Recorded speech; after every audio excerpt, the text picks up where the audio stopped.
அத்தியாயம் 1. காரை விட்டு இறங்கினாள். குனிந்து சரிந்த கண்ணாடிக்கு மேல் அவனை பார்த்து புன்னகை இணைத்த தேங்க்ஸ் சொன்னாள். டக் டக் என்று நடந்து லிஃப்டில் நுழைந்தாள். ஆபரேட்டர் சிகரெட்டை கைமாற்றிக்கொண்டு குட் மார்னிங்மா என்றான்.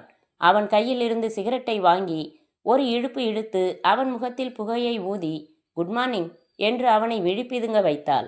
4 வெளியேறும் முன் கையடக்க கண்ணாடியில் பார்த்து தன் லிப்ஸ்டிக்கை சரி செய்து கொண்டாள். நடந்து கண்ணாடி கதவு தள்ளி தன் மேஜைக்கு வந்தபோது அவள் அருகில் வந்த மற்றொருத்தி கேட்டாள், யாரவன்? யாரை கேட்குற? உன்னை காரில் ட்ராப் பண்ணிட்டு போறானே, நீ கூட சிரிச்சு தேங்க்ஸ் சொன்னியே, ஜன்னல்ல இருந்து பார்த்தேன். யாரு? யாருக்கு தெரியும்? கார் கீ செயினில் பீன்னு இனிஷியல் இருந்துச்சு. Maybe Prasad, maybe Prasanna, Pradeep, Prabhakar etcetera. முன்ன பின்ன தெரியாமல் எப்படி லிஃப்ட் கொடுத்தான்?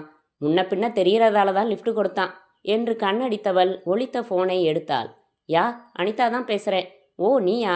சொல்லுப்பா. இல்லைப்பா, பிஸி, நான் வரல, கேரியான் வைத்தாள். கேள்வி கேட்டவளை பார்த்தாள். ஃபோனில் யார் தெரியுமா? யாரு? ஒரு அரசியல் புள்ளியோட பிள்ளை. என்னவா? புதுசாக 4 கேசட்ஸ் வந்திருக்கான், பார்க்கலாம் வரியான்னு கூப்பிட்டான். என்ன சினிமா? 3 எக்ஸ் போட்ட சினிமா. அப்படின்னா உனக்கு புரிய வேணாம், புரிஞ்சா பதறுவ. உன் சீட்டுக்கு போ. அனிதா, என்னமோம்மா, உன் போக்கே சரியில்லை. அனிதா சிரித்து கொண்டே தன் ஹேண்ட்பேக்கில் இருந்து ஒரு சிக்லெட் எடுத்து போட்டுக்கொண்டாள். அத்தியாயம் 2. ஃபியட் காரை தன் அலுவலக வாசலில் நிறுத்தி இறங்கினாள் நந்தினி. நந்தினி பிஎஸ்சி பிஎல், 3 வருடங்கள் கிரிமினல் புலி சீதாராமனிடம் ஜூனியராக இருந்துவிட்டு இப்போது 2 ஜூனியர்கள் கொண்ட தனி அலுவலகத்துடன் பிராக்டிக்கல் செய்யும் 25 வயது இளம் வக்கீல். நந்தினி புடவை கட்டியிருந்தாள். மெல்லிய கோல்டு ஃப்ரேமில் கண்ணாடி, குதிரைவால் கொண்ட நெற்றியில் ஸ்டிக்கர் பொட்டில் திலகம், லேசான லிப்ஸ்டிக், ஜோவான் சென்ட். நந்தினி உள்ளே வர 2 ஜூனியர்களும் எழுந்து காலை வணக்கம் சொன்னார்கள். பதிலுக்கு சொல்லிவிட்டு, வாசு, அந்த மாதவன் நாயர் கேஸ்கட்டை எடுத்துக்கிட்டு உள்ளவா என்றாள். பெஞ்சில் அமர்ந்து காத்திருந்த 4 கட்சிக்காரர்களை பொதுவாக வணங்கிவிட்டு குளிர் செய்த தனியறைக்குள் வந்து அமர்ந்தாள். வாசு குறிப்பிட்ட கட்டுடன் உள்ளே வந்தான். என்ன வாசு, யோசிச்சியா? கொலை நடந்ததை கண்ணால் பார்த்ததா? போலீஸ் தரப்புல புகுத்தி இருக்கிற மாணிக்கம் சந்தேகம் இல்லாமல் பொய் சாட்சி. அதை எப்படி நிரூபிக்க போகிறோம்? புரியலை மேடம். நேற்று கோர்ட்டு முடிஞ்சதும் அவனை கவனிச்சேன். வக்கீல் சொன்னதுக்கெல்லாம் ஆன்னு 2 தடவை கேட்டுக்கிட்டான். காது கொஞ்சம் மந்தம்னு நினைக்கிறேன். நேற்று விசாரணையில் மூஞ்சியே பார்த்துக்கிட்டு இருந்தான். ஏண்டா அப்படி பார்க்குறான்னு அப்போ புரியலை. என் உதட்ட சைவை கவனித்து சாமர்த்தியமாக பதில் சொல்லியிருக்கான், தனக்கு காது மந்தம்னு காட்டிக்காம. அட, அப்படியா மேடம்? ஆமாம், இன்னைக்கு கோர்ட்டில் பாரு வேடிக்கைய என்றாள் நந்தினி. அந்த கேஸ்கட்டை பிரித்து தான் எழுதி வைத்த குறிப்புகளை பார்த்து கொண்டாள். குமாஸ்தாவை அழைத்து பிளாஸ்கில் காப்பி வாங்கி வர சொன்னாள். கோர்ட்டுக்கு புறப்பட இன்னும் 1 மணி நேரம் இருக்கவே 2 கிளையண்ட்ஸை சந்தித்து விட்டு ஃபோன் எடுத்தாள். Hello, Lalitha clinic, doctor Sasidharan please.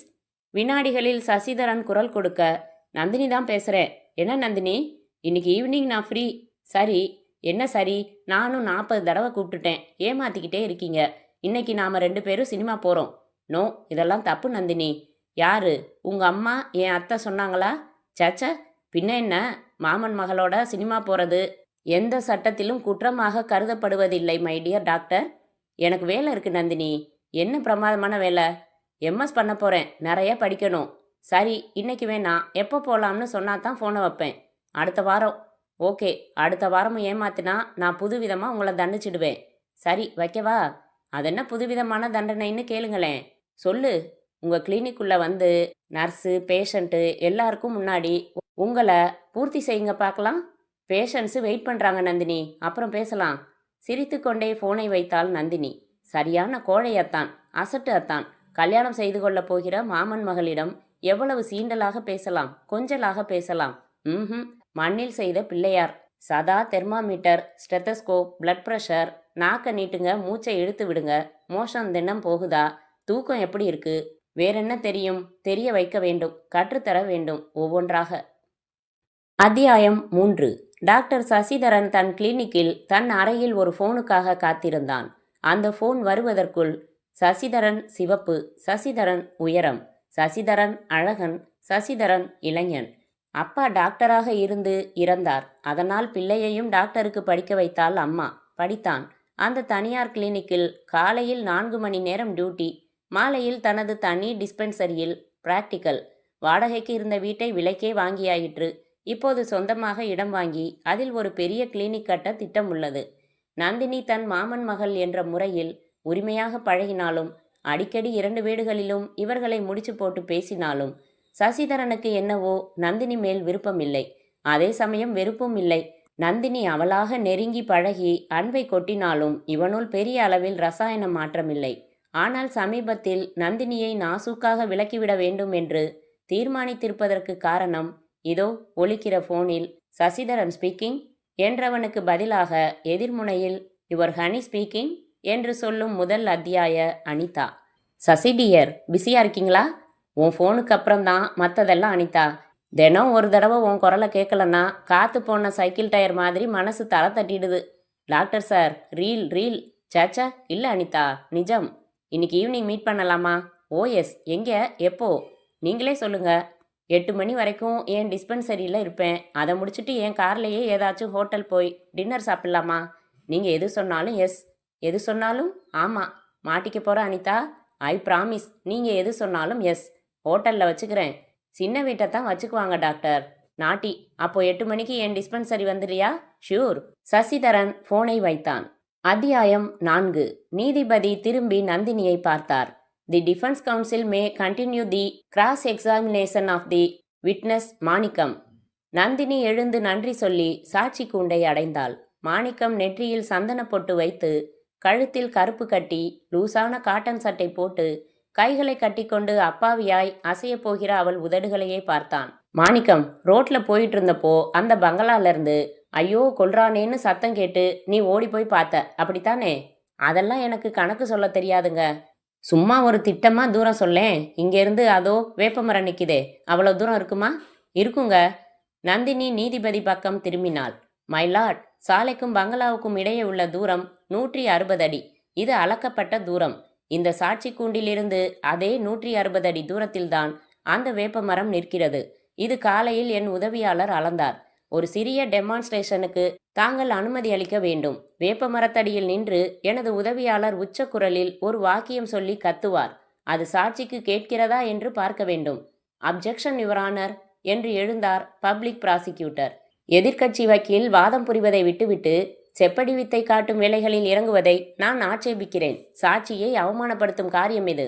இல்லை நீதிபதி அவர்களே, இந்த சாட்சி உண்மையானதுதானா என்று சோதிக்கிறேன். மற்றும் இந்த சாட்சியின் காதுகளின் கேட்கும் தன்மையை நான் சந்தேகிக்கிறேன்.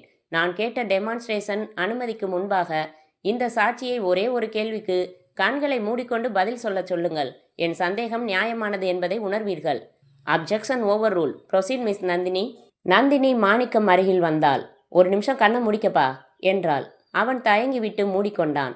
மாணிக்கம், உன் பக்கத்து வீட்டில் குடியிருக்கிறவன் பேர் என்ன என்று சாதாரண குரலில் கேட்டாள். ஆ என்றான் அவன் புரியாமல். நந்தினி நீதிபதியை ஒருமுறை பார்த்துவிட்டு மறுபடியும் அதே குரலில் அதே கேள்வியை கேட்டாள். பக்கத்து வீட்டில்னு மட்டும் புரியுது, அப்புறம் என்ன கேட்டீங்க? மைலாட், இந்த சாட்சிக்கு காது சற்று மந்தம். உதட்டசைவையும் கேட்கும் வார்த்தைகளையும் இணைத்தே பேசுவதை புரிந்து கொள்பவன்.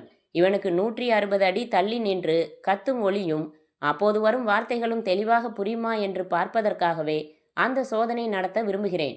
நீதிபதி அனுமதி வழங்க கோர்ட்டு நிசப்தமாக. ஜூனியர் வக்கீல் வாசு வேப்பமரத்தடிக்கு சென்று அங்கிருந்து உச்சக்குரலில், நான் தற்கொலை செஞ்சுக்க போறேன், ஓடிவாங்க என்று கத்தினான். நந்தினி சாட்சியை, அவர் என்ன கத்தினாரு என்றாள். மாணிக்கம் புத்திசாலித்தனமாக பதில் சொல்வதாக நினைத்து, ஐயோ என்ன கொல்றானே, காப்பாத்துங்கன்னு கத்துறாரு என்றதும் நீதிபதி உள்பட கோர்ட்டை சிரித்தது. காரில் திரும்பும்போது வாசு சொன்னான், பிச்சு உதட்டிங்க மேடம், இன்னைக்கு கோர்ட்டு பூரா உங்களை பற்றி தான் பேச்சு.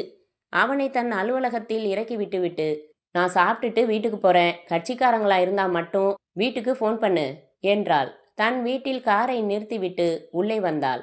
பேப்பர் படித்து கொண்டிருந்த அப்பா எழுந்து, வா சேர்ந்து சாப்பிடணும்னு உனக்காகத்தான் வெயிட் பண்ணிட்டு இருக்கேன் என்றார். சாரி டாடி, கொஞ்சம் லேட் ஆயிடுச்சு கோர்ட்டில். டைனிங் மேஜையில் அம்மா இருவருக்கும் பரிமாறிக்கொண்டே, ஏங்க எப்போ உங்கள் தங்க வீட்டில் போய் நல்ல செய்தி பேச போறீங்க? 2 பேருக்கும் வயசு ஏறிக்கிட்டே போகுதில்ல, உங்கள் 2 பேருக்குமாம்மா என்றாள் நந்தினி. நான் ஜாடமடையாக பேசிட்டேன். சசிதரன் எம்எஸ் முடிச்சுட்டு தான் கல்யாணம்னு சொல்லிக்கிட்டு இருக்கானா. கல்யாண பொண்ணுக்கு ஒருவேளை அவசரம்னா அவளே போய் அத்தையை நச்சரிக்க வேண்டியது தான். அவசரம்தான், நச்சரிக்கத்தான் போகிறேன். கல்யாணம் பண்ணிக்கிட்டு எம்எஸ் படிக்கக்கூடாதாம்மா என்றாள் நந்தினி. பாருங்களேன் துடுக்க, எனக்கு ஒன்றும் அவசரம் இல்லைன்னு நெளிவான்னு பார்த்தா லா பாயிண்ட் பேசுறாளே என்று சிரித்தாள் அம்மா. அத்தியாயம் 5. ஆட்டோவை விட்டு இறங்கினாள் அனிதா. பேண்ட்டும் சட்டையும் அணிந்திருந்தாள். சட்டையின் கீழ் முனைகளை முடிச்சிட்டிருந்தாள். சிக்லெட் மென்று கொண்டே டிஸ்பென்சரிக்குள் வந்தாள். நர்ஸிடம் டாக்டரை பார்க்கணும், வயிற்று வலி என்றாள். உட்காருங்க என்றாள் நர்ஸ். அனிதாவை தவிர மேலும் 2 பேஷண்ட்ஸ் இருந்தார்கள். அவர்கள் இருவரும் அறைக்குள் சென்று மருந்து சீட்டுடன் திரும்பியதும் இவளை உள்ளே செல்ல அனுமதித்தாள் நர்ஸ். அனிதா அந்த தனி அறையின் உள்ளே வந்ததும் ஆட்டோமேட்டிக் டோர் க்ளோசர் ஒற்றை கதவை இழுத்து மூடிக்கொண்டது. சசிதர் அவளுக்கு முதுகு காட்டி பேசினில் இருந்த சுடுநீரில் கை கழுவி கொண்டிருந்தான். அனிதா மெதுவாக நடந்து அவனுடைய சுழல் நாற்காலியில் அமர்ந்து ஸ்டெத் எடுத்து மாட்டிக்கொண்டாள். அவன் திரும்ப, என்ன பண்ணுது உங்களுக்கு என்றாள். ஹேய், எப்போ வந்த என்று பிரகாசமானான் சசிதரன். ஷூ என்றாள். கதவை தாள் போட்டாச்சு, வெக்கப்படாம சொல்லுங்க, என்ன பண்ணுது உங்களுக்கு? நெஞ்சுவலி டாக்டர் என்றான் அவனும் போலியாக. சட்டையை கழட்டிட்டு பெஞ்சில் படுங்க, பார்க்கலாம். சசிதரன் குறும்பு பார்வை பார்த்து கொண்டு சட்டையை கழட்டி வைத்து பெஞ்சில் படுத்து கொண்டான். அனிதா அடர்த்தியான ரோமங்கள் கொண்ட அவன் மார்பில் ஸ்டெத் வைத்துவிட்டு, என்ன இது லேப்டாப்னு சத்தம் வராம அணி அணின்னு சத்தம் வருது என்றாள். டாக்டர், நான் அனிதான்னு ஒரு பொண்ணை காதலிக்கிறேன் டாக்டர். அவளை என் நெஞ்சுக்குள்ளே வச்சிருக்கேன். அதனால தான் நெஞ்சு வலிக்குது. காதலிக்கிறதா சொல்றீங்களே, வேளா வேலைக்கு சந்திக்கிறதுண்டா? உண்டு டாக்டர். சந்திக்கிறப்ப எல்லாம் முத்தம் கொடுக்கறதுண்டா? ஐயோ, இன்னும் இல்லை டாக்டர். ரைட், சட்டையை போட்டுக்கங்க. நான் எழுதி தர மருந்தை கரெக்டாக சாப்பிட்டுட்டீங்கன்னா சரியா போயிடும். அனிதா அவனுடைய பிரிஸ்கிரிப்ஷன் பேடில் எழுதி அவனிடம் கொடுத்தாள். அதில் இன்றைக்கு ஹோட்டலில் முதல் முத்தத்தை துவங்கவும் என்று எழுதியிருக்க, கண்டிப்பா கடைபிடிக்கிறேன் டாக்டர் என்றான் சசிதரன். அன்றைக்கிரவு அந்த நட்சத்திர ஹோட்டலில் விருந்து சாப்பிட்டு விட்டு லிப்டில் கீழிறங்கும் முன்பாக 40 வினாடிகள் கடைபிடித்தான் சசிதரன். அத்தியாயம் 6. மாலை 6 மணிக்கு சசிதரன் வீட்டில் இருந்தால் நந்தினி.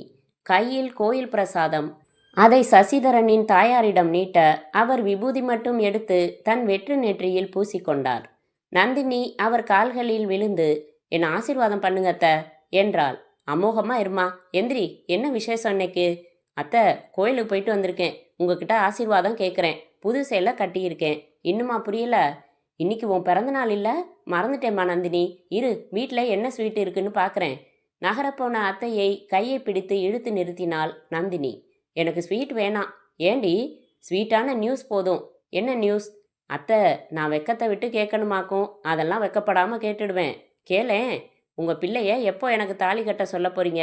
கேட்டாச்சு, பதில் ப்ளீஸ். அத்தை சிரித்தாள். நாளைக்கே வச்சுட்டா கூட எனக்கு சந்தோஷம்தான். சி, மோசமான அத்தை. இன்னைக்கேன்னு சொல்லக்கூடாதா? பாவி பொண்ணே, அவ்வளவு அவசரமா உனக்கு? ஆமாம், அவசரம்தான். ஏன்? அத்தான் செவப்பா அழகா இருந்து தொலைக்கிறாரே, எவ்வளவு கொத்திட்டு போயிட்டா? போவாளே எவ்வளவு. நான் தான் விட்டுடுவேனா? இல்லை நீ தான் விட்டுடுவியா? நந்தினி, நான் அவங்கிட்ட பல தடவை சொல்லிட்டேன். எம்எஸ் படிச்சுட்டுன்னு சொல்கிறான். இன்னும் சீட்டே கிடைச்ச பாடில்ல. நீ என்ன பேசாதவளா? டிஸ்பென்சரியில் தான் இருப்பான். இன்னைக்கு பிறந்த நாளும் அதுவும்மா. முடிவாக கேட்குறேன்னு அவனை பிடிச்சு தொங்கு. எனக்கு என்ன, ஒரு ராஜாத்திய மருமகளா ஏற்றுக்க கசக்குதா? ரைட், நான் நேராக போய் அத்தானை கேட்டுடுறேன். அத்தை, அப்புறம் நமக்குள்ள ஒரு கண்டிஷன். என்ன அது? அண்ணன் பொண்ணு தானேன்னு சலுகையெல்லாம் காட்டக்கூடாது. எல்லா மாமியார்கள் மாதிரி விரட்டணும். நானும் எல்லா மருமகள்கள் மாதிரி உங்க கூட சண்டை போடுவேன், ஓகே? நந்தினி புறப்பட்டு சென்ற பிறகும் வெகு நேரத்திற்கு சசிதரனின் அம்மாவின் முகத்தில் புன்னகை தங்கியிருந்தது. அத்தியாயம் 7. சசிதரனின் டிஸ்பென்சரிக்கு வந்தபோது அங்கே 10-15 நோயாளிகள் காத்திருக்க நர்ஸிடம் அறிமுக புன்னகை சிந்திய நந்தினி, ஒரு 10 நிமிஷம் பேசிட்டு போயிடுறேன் என்றாள். உள்ள டாக்டர் இல்லைங்க மேடம் என்றாள் நர்ஸ். எங்க? ஏதோ ஃபோன் வந்துச்சு, உடனே கார் எடுத்துக்கிட்டு போயிருக்காரு. இவ்வளோ பேரையும் காக்க வச்சுட்டா? ஏதாச்சும் பெரிய இடத்த அழைப்பா இருக்கும். நான் உள்ள வெயிட் பண்ணுறேன். நந்தினி டாக்டரின் அறைக்குள் வர அவளை தொடர்ந்து வந்த நர்ஸ் கதவை மூடினாள். உங்ககிட்ட ஒரு விஷயம் தனியாக சொல்லணும் மேடம். என்ன? டாக்டர் உங்களைத்தான் கல்யாணம் பண்ணிக்க போகிறதா கேள்விப்பட்டேன். அதனால் உங்ககிட்ட சொல்லிடலாம்னு. ஆனால் நான் சொன்னதா டாக்டர்கிட்ட சொன்னால் என் வேலையே போயிடும். என்ன புதிர் போடுற? வந்து டாக்டரோட போக்கு சரியில்லைங்க. அப்படின்னா? யாரோ ஒரு பொண்ணு அடிக்கடி இங்கே வந்து போகிறா. டிஸ்பென்சரி முடிச்சுட்டு அவளை காரில் உட்கார வச்சுட்டு எங்கேயோ போகிறாரு. இப்போ ஃபோன் வந்தது கூட அவகிட்ட இருந்து தான். அவள் பேர் அனிதா. எங்கே இருக்கா, என்ன செய்கிறான்னு தெரியாது. பலன்னு விதவிதமாக ட்ரெஸ் பண்ணிட்டு வந்துடுறா. நந்தினி அவள் சொன்னதை நம்ப தயாராக இல்லை. அத்தானாவது இன்னொரு பெண்ணுடன் சுற்றுவதாவது ஏதாவது புரளி கிளப்பி விடுவதே இந்த ஊழியர்களுக்கு வேலை.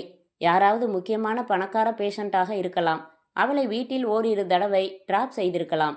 சிரித்து பேசினால் தப்பா? நான் கூடத்தான் சக ஆண் வக்கீல்களிடம் சிரித்து பேசுகிறேன். என் ஜூனியர்கள் 2 பேருமே இளைஞர்கள். அவர்களை ஏற்றிக்கொண்டு காரில் போகிறேன், அரட்டை அடிக்கிறேன். அதனால் எனக்கும் அவர்களுக்கும் முடிச்சு போட்டு பேசிவிடுவதா? எனக்கு என் அத்தானை தெரியும். He is a gentleman. இவள் சொல்வதையெல்லாம் நம்பிக்கொண்டு மனதை குழப்பிக் கொள்வது தப்பு. நந்தினி அந்த நர்ஸை முறைத்தாள். இதோ பார், இந்த கதை கட்டுற வேலையை முதல்ல விட்டுரு. இந்த மாதிரி வேற யார்கிட்டையும் சொல்லிக்கிட்டு தெரியாத. என் அத்தானை எனக்கு தெரியும், புரிஞ்சுதா என்றாள் கண்டிப்பான குரலில். 1/2 மணி நேரம் காத்திருந்தும் சசிதரன் வரவில்லை. தன் கட்சிக்காரர் ஒருவரை வீட்டுக்கு வர சொன்னது நினைவுக்கு வரவே புறப்பட தீர்மானித்தாள். ஒரு சின்ன குறிப்பு எழுதி வைத்துவிட்டு புறப்பட நினைத்து பேனா எடுத்து காகிதத்தில் எழுதினாள். டியர், இன்று என் பிறந்த நாள். உங்கள் ஆசீர்வாதம் வாங்க வந்தேன். நீங்கள் இல்லை. மேலும் சில விஷயங்களை பேச வந்தேன். நாளை பேசலாம். ஆனால் நீங்கள் வந்ததும் போனில் என்னை அழைத்து வாழ்த்து சொல்ல வேண்டும். உங்கள் போனுக்காக காத்திருப்பேன். நந்தினி. காகிதத்தை மேஜை மேல் வைத்துவிட்டு புறப்பட்டாள். காரில் தன் வீட்டிற்கு வந்தபோது கட்சிக்காரர் வந்திருந்தார். அவரிடம் பேசி அனுப்பிவிட்டு சாப்பிட்டு விட்டு இரவு உடை அணிந்து கொண்டு நேரம் பார்த்தபோது மணி 9. இன்னும் ஏன் ஃபோன் வரவில்லை? இன்னுமா அத்தான் திரும்பவில்லை? மீண்டும் இவளே ஃபோன் செய்தபோது, ஹலோ டாக்டர் சசிதரன். அத்தான், என் லெட்டரை படிக்கலையா? ஓ சாரி நந்தினி, படித்தேன். இங்கே கூட்டம், பிஸி, மறந்துட்டேன். Many happy returns of the day. Thank you. வெறும் வாழ்த்து மட்டும்தானா? வேறென்ன, ஸ்வீட்ஸ் வாங்கி தரவா? சரி, வாங்கி அனுப்பி வைக்கிறேன். அப்படின்னா தேவையில்லை. ஏன்? யார்கிட்டேயும் ஏன் அனுப்பி வைக்கணும்? இந்த நேரத்தில் நான் உன்னை பார்க்க வந்தால் நல்லா இருக்காது நந்தினி. ஏன் உளறீங்க? வாங்க சசி. உங்கள் கையால் ஸ்வீட் சாப்பிட்டுட்டு தான் இன்னைக்கு தூங்குவேன். உங்கள் அம்மா அப்பா தப்பாக நினைப்பாங்க நந்தினி. நாட் அட் ஆல், சந்தோஷப்படுவாங்க. You are coming. சட்டென்று வைத்துவிட்டு சிரித்து கொண்டாள் நந்தினி. அப்பா அம்மாவிடம் சசிதரன் வரப்போவதை சொல்லிவிட்டு இரவு உடையிலிருந்து மீண்டும் சேலைக்கு மாறி காத்திருந்தாள். 1/2 மணி நேரம் கழித்து வந்தான் சசிதரன். ஆர்வமாக வரவேற்றார்கள். சசிதரன் நந்தினியிடம் ஸ்வீட்ஸ் கொண்ட அட்டை பெட்டியை கொடுத்துவிட்டு, நீ எதிர்பார்ப்பன்னு தான் வந்தேன். கிளினிக்கில் ஒரு பேஷண்ட் உயிருக்கு போராடிக்கிட்டு இருக்கான். நான் உடனே போகணும் நந்தினி என்று உட்காராமல் கூட நந்தினியின் அம்மா கொண்டு வருவதாக சொன்ன பாலையும் வேண்டாம் என்று அவசரமாக புறப்பட்டு சென்றான். நந்தினி அவன் கார் மறையும் வரை பார்த்து நின்றாள். நீங்கள் வந்தீர்களே, அதுவே போதும் டியர். அத்தியாயம் 8. தங்கச்சி, நான் உன் மேலே எவ்வளவு பாசம் வச்சிருக்கேன் தெரியுமா? இப்படி நான் வாங்கிட்டு வந்த தாவணி பிடிக்கலன்னு சொல்லிட்டியே. அண்ணா, தாவணி தான் பிடிக்கலன்னு சொன்னேனே ஒழிய உன்னை பிடிக்கலன்னு சொல்லலையே. நீ தான் அண்ணா என் தெய்வம். பெரிய வார்த்தையெல்லாம் சொல்லாதம்மா. நீ அழப்போறதா தெரிஞ்சாலே எனக்கு அழுகை வந்துடும்.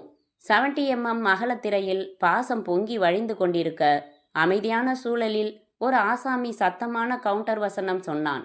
அதே மாதிரி அண்ணா, நீ தும்ம போறன்னு தெரிஞ்சாலே எனக்கும் தும்மல் வந்துடும். தியேட்டர் முழுக்க சிரித்தது, 2 பேரை தவிர. சசிதரனும் அனிதாவும் கிறக்கத்தில் இருந்தார்கள். அனிதா அவன் தோளில் தலை சாய்த்திருந்தாள். இருவரின் கைகளும் கோர்த்து கொண்டிருந்தன.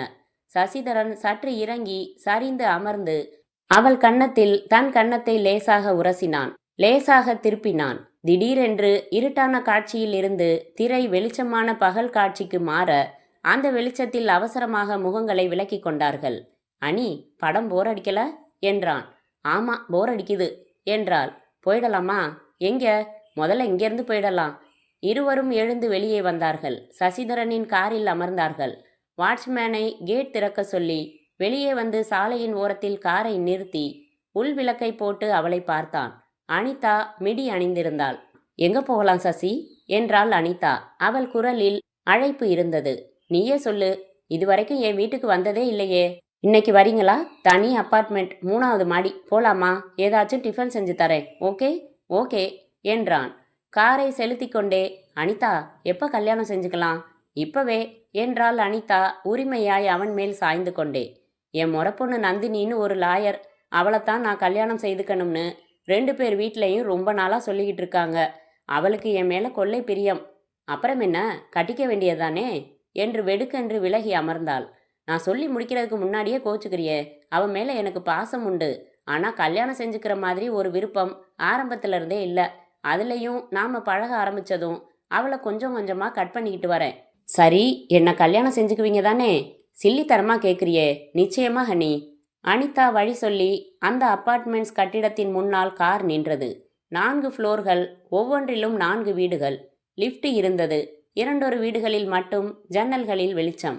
லிஃப்டில் வந்து நடந்து அனிதா கைப்பையில் இருந்த சாவி எடுத்து திறந்து உள்ளே சென்று குனிந்து வெல்கம் என்று ஜப்பானிய முறையில் வரவேற்றாள். சுவிட்சுகளை போட்டாள். 2 பெட்ரூம் ஹவுஸ். மிக கச்சிதமான ஃபர்னிச்சர்களுடன் அழுக்கில்லாமல் நவீனமாக இருந்தது.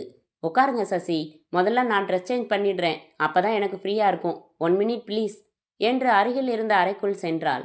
அதன் கதவை சாத்தவில்லை. அனிதா அடுத்த நிமிடம் அசைந்து அசைந்து நடந்து குனிந்து ஃப்ரிட்ஜில் இருந்து தண்ணீர் பாட்டில் எடுத்து வந்து நீட்டிய போது அதை வாங்கி ஓரமாக வைத்துவிட்டு அவள் கையை பிடித்தான். விடுங்க சசி, உங்களுக்கு பிரெட் டோஸ்ட் பண்ணித்தரேன். வேணாம் என்று எழுந்து கொண்டு அவளை அணைத்து கொண்டான். அத்தியாயம் 9. அந்த லாட்ஜ் மிக சுமாராய் இருந்தது.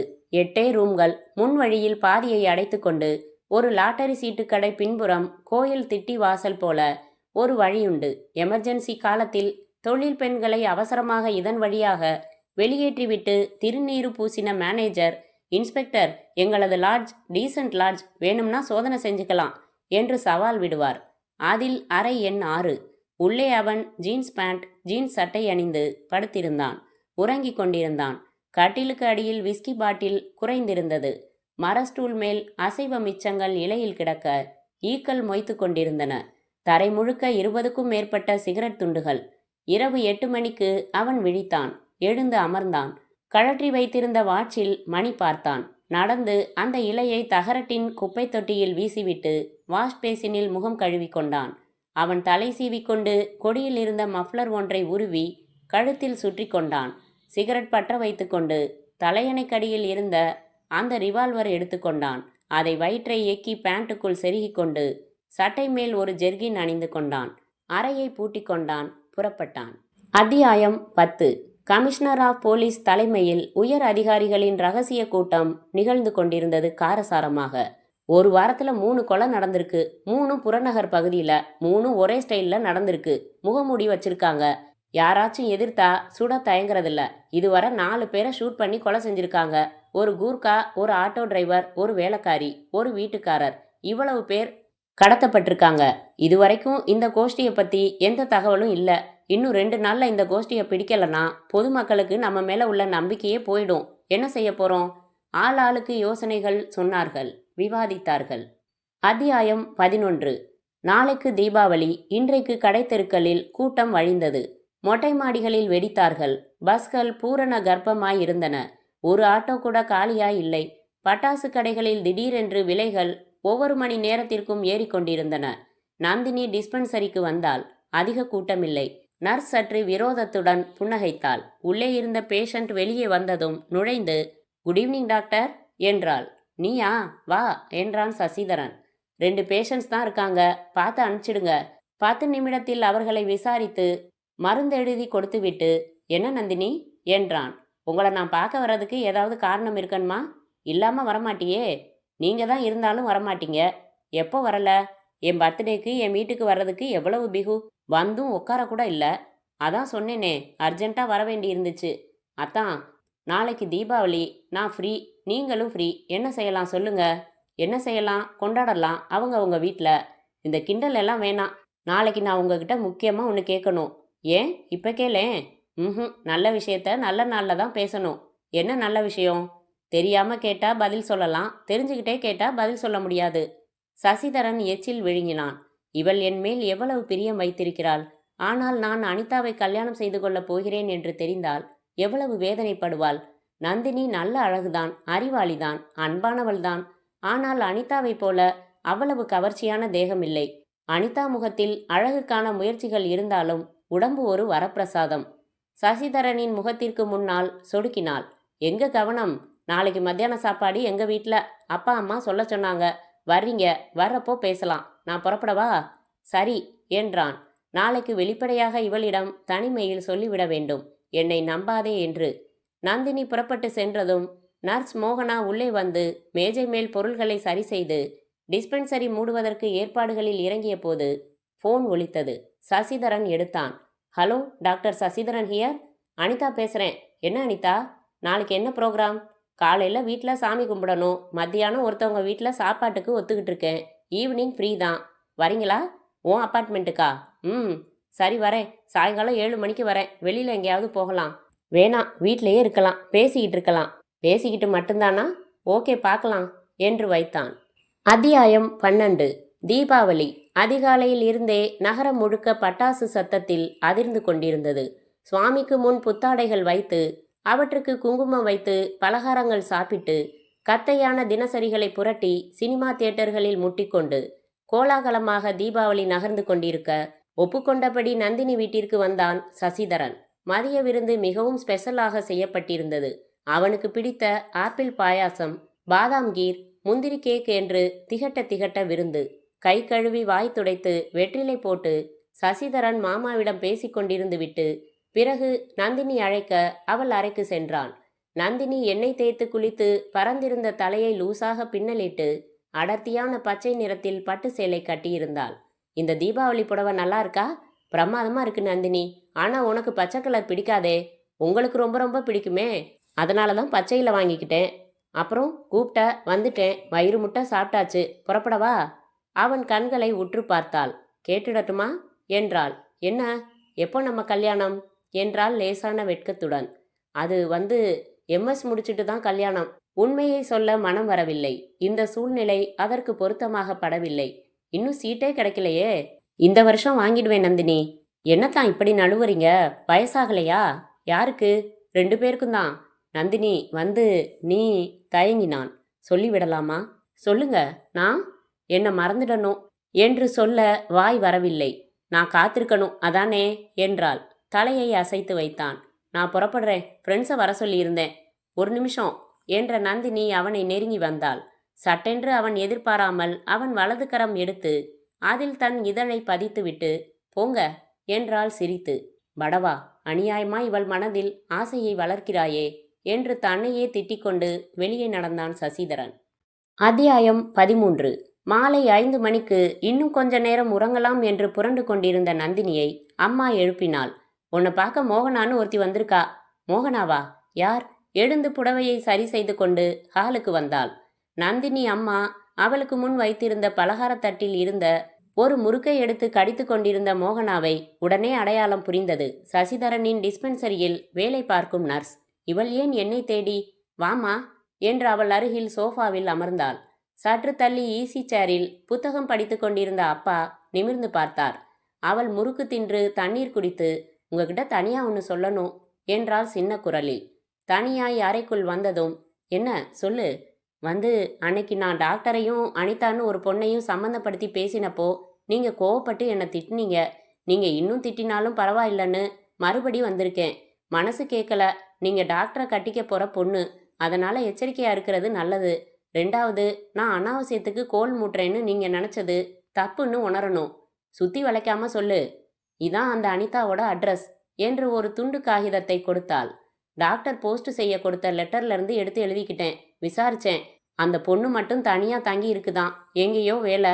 நேற்று நீங்கள் டாக்டரை பார்த்து பேசிட்டு போனதும் அவள் ஃபோன் செஞ்சா. டாக்டர் சிரிச்சு சிரிச்சு பேசினாரு. இன்னைக்கு சாயங்காலம் 7 மணிக்கு அவளை பார்க்க அவளோட அப்பார்ட்மெண்ட்ஸுக்கு டாக்டர் வரதா சொன்னாரு. என் வார்த்தையில் சந்தேகம் இருந்தா நீங்களே போய் பாருங்க. சொல்லி திருத்துங்க.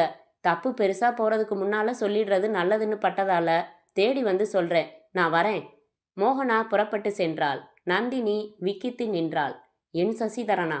நிஜமாகவா? அத்தியாயம் 14. மாலை மணி 6:30. ட்ரெஸ் செய்து கொண்டு சென்ட் போட்டுக்கொண்டான். மணிப்பர்ஸ் எடுத்து வைத்துக்கொண்டு மேஜையிலிருந்து கார் சாவி எடுத்தவன் ஒரு வினாடி சிந்தித்தான். பிறகு சாவியை எடுத்து விட்டான்.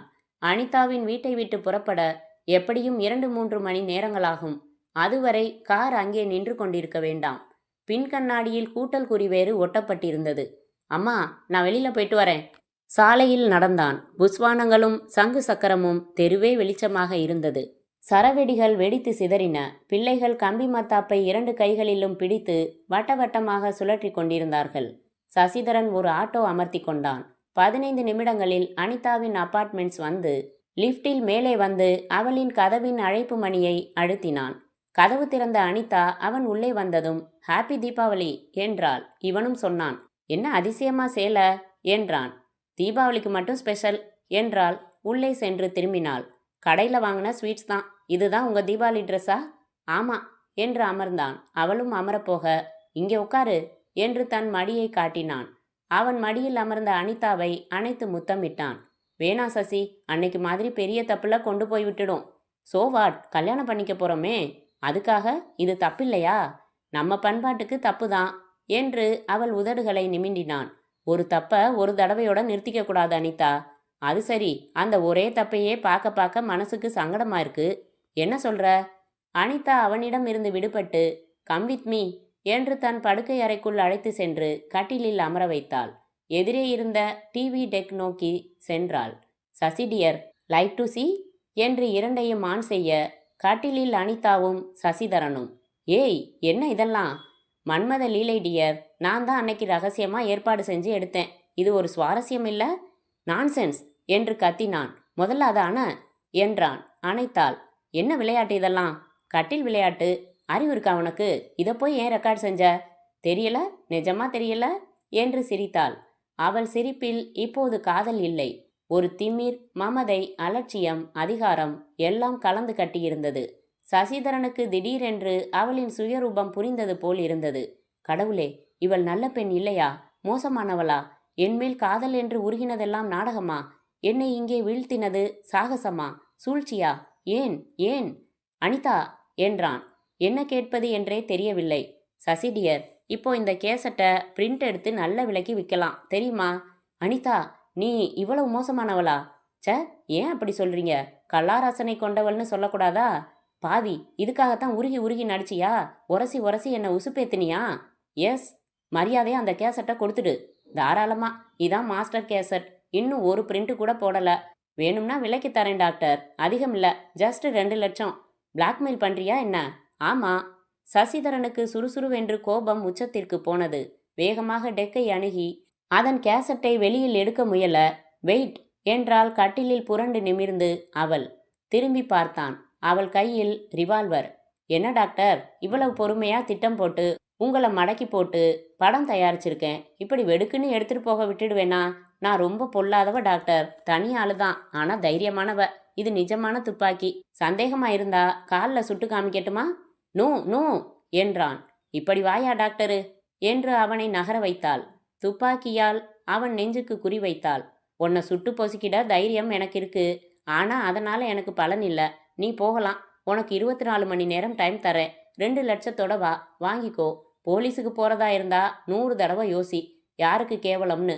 நீ போலீஸோட வந்தா கேசட்டை தமிழ்நாடு பூரா பார்க்கும். அதுக்கு ஏற்பாடு செஞ்சிடுவேன், புரியுதா?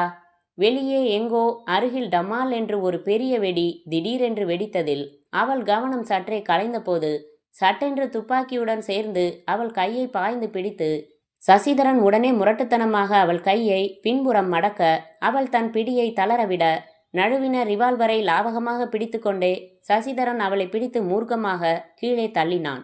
மூச்சிரைத்தான். தள்ளி நின்று அவளை நோக்கி துப்பாக்கியை பிடித்தான். ஏண்டி மூதேவி, எவ்வளவு கௌரவமான என்ன இப்படி நாசப்படுத்தி பேரமா பேசுற என்று இவன் பேசிக்கொண்டிருக்கும் போதே கீழே விழுந்திருந்த அனிதா அருகில் கிடந்த புத்தகத்தை எடுத்து அவன் கைமேல் எரிய அவன் நகர்ந்து கொண்டு உன்ன உன்ன என்று டுமீல் என்று சுட்டே விட்டான். வெளியே ஒரு நீளமான சரம் டம் டமார் என்று விடாமல் வெடிக்க துவங்க அனிதாவின் மார்பில் இருந்து ரத்தம் குபுக்கென்று பொங்கி வழிய மிகச் சில வினாடிகளில் இறந்து போனாள். நிலைமையின் விபரீதம் உடனே உரைத்தது. ஐயோ, இது இது கொலை. என்ன காரியம் செய்தேன்? என்ன இது? வியர்த்து விறுவிறுத்து போய் ஆடாமல் அசையாமல் அப்படியே அமர்ந்திருந்தான் சசிதரன். சில நிமிடங்கள் கழித்து அழைப்பு மணி ஒலித்தது. அத்தியாயம் 15. சசிதரன் தன் கையில் இன்னும் பிடித்திருந்த ரிவால்வரை டீப்பாய் மேல் போட்டான். பொம்மை போல நடந்தான். பெட்ரூமை விட்டு வெளிவந்து வாசல் கதவை திறக்க இன்னொரு அதிர்ச்சி. நந்தினி நின்று கொண்டிருந்தாள். இவன் வியர்த்து போய் நிற்கும் கோலம் பார்த்து புருவம் உயர்த்தினாள். உள்ளவா சீக்கிரம் என்றான். அவள் உள்ளே வந்ததும் கதவை சாத்தினான். சட்டென்று அவள் கைகளை பிடித்து கொண்டு பொலபொலவென்று அழ ஆரம்பித்தான். நந்தினி, உனக்கு துரோகம் செஞ்சதுக்கும் அலட்சியப்படுத்தியதுக்கும் சரியான தண்டனை கிடைச்சிடுச்சு. செமத்தியா மாட்டிக்கிட்டேன். தூக்குதான். நீ நல்ல மாப்பிள்ளையா கட்டிக்க. என்ன உளறீங்க? பதில் சொல்லாமல் படுக்கை அறையை நோக்கி கை நீட்டி போய் பார்க்க சொல்லி ஜாடை செய்தான். புரியாமல் தயங்கி உள்ளே சென்ற நந்தினி ஹக் என்று தன் இருதயத்தை பிடித்து கொண்டாள். காட்சியின் அர்த்தம் புரிவதற்கே சில வினாடிகள் ஆயின. திரும்ப வெளியில் வர சசிதரன் பாதி இமை மூடி மயக்கத்தில் இருந்தான். அவனை தூக்கி அமர வைத்து தேடி தண்ணீர் கொண்டு வந்து கொடுத்து குடிக்க வைத்து, என்ன தான் இதெல்லாம் என்றாள் உடைந்த குரலில். சசிதரன் திணறி திணறி தான் அவள் வலையில் வீழ்ந்ததை, கேசட் எடுத்ததை, பிளாக்மெயில் செய்ததை, துப்பாக்கி கைமாறி பரபரப்பில் ஆத்திர வேகத்தில் சுட்டுவிட்டதை சொல்லி முடித்தபோது நந்தினி சிலையாக இருந்தாள். நந்தினி, போலீஸுக்கு ஃபோன் செய்யாத, நீயே என்னை கொன்னுடு, இந்த துப்பாக்கியால சுட்டுடு. இல்ல வேணாம், உனக்கு அந்த சிரமம் வேணாம், நானே சுட்டுக்கிட்டு செத்து போயிடுறேன். பேப்பர்ல எல்லாம் வந்து ஊருக்கெல்லாம் தெரிஞ்சு சந்தி சிரிக்க வேணாம். அசட்டுத்தனமா பேசாதீங்க. அசட்டுத்தனமா தான் பேசுவான். நீ என் மேல வச்ச அன்பை எல்லாம் உதாசீனப்படுத்தி உடம்பு கவர்ச்சியில இவ பின்னால சுத்தினது அசடு செய்யற காரியம்தானே. நீ ஏன் வந்த? எப்படி வந்த? போயிடு, சம்மந்தப்படாத. நானும் சுட்டுக்கிட்டு செத்து போயிடுறேன். எங்க துப்பாக்கி? சசிதரன் எழுந்து அடுத்த அறைக்கு செல்ல துவங்க அவன் கையை பற்றி இழுத்து வலுக்கட்டாயமாக அமர வைத்தாள் நந்தினி. பேசாம உட்காருங்க ப்ளீஸ் என்றாள். தண்ணீர் குடித்து தன்னை ஆசுவாசப்படுத்தி கொண்டாள். நான் கேட்குற கேள்விக்கு பதில் சொல்லுங்க. நீங்க இங்க வந்ததை யாராச்சும் பார்த்தாங்களா? நான் கார்ல வரல, ஆட்டோல தான் வந்தேன். இங்க 2 தடவை தான் வந்திருக்கேன். தடவை ராத்திரி நேரம், அடுத்து இதான் 2ஆம் தடவை. இந்த வீட்டில் இவ மட்டும் தனியா இருக்காளா? ஆமா. இவளோட நீங்க சுத்தினது இவ சம்மந்தப்பட்ட யாருக்காவது தெரியுமா? தெரியாது, யாருக்கும் தெரியாது. இப்பதான் கொஞ்ச நாளா பழக்கம். என்னை பாடா படுத்திட்டா, சறுக்கிட்டேன். எதுக்காக நீ இதெல்லாம் கேட்குற? போலீஸை கூப்பிடு நந்தினி, என்னை கைது செய்யட்டும். நான் உங்களை காப்பாற்ற விரும்புகிறேன். அத்தான், நீங்கள் தண்டனை அடையிறத என்னால் தாங்கிக்க முடியாது. என்னை கொஞ்சம் யோசிக்க விடுங்க. நந்தினி கைகட்டி கொண்டு ஹாலின் குறுக்கே நடந்தாள்.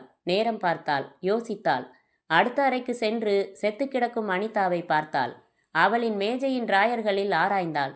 வீடு முழுக்க சுற்றி பார்த்தாள். அவசரமாக மீண்டும் ஹாலுக்கு வந்து அமர்ந்து யோசித்தாள். சசிதரனை இந்த குற்றத்தில் இருந்து விடுவிக்க வேண்டும். அவர் செய்திருப்பது மிகப்பெரிய தவறுதான். ஆனாலும் அவர் தூக்கு மேடைக்கு போவதை என் மனம் விரும்பவில்லை.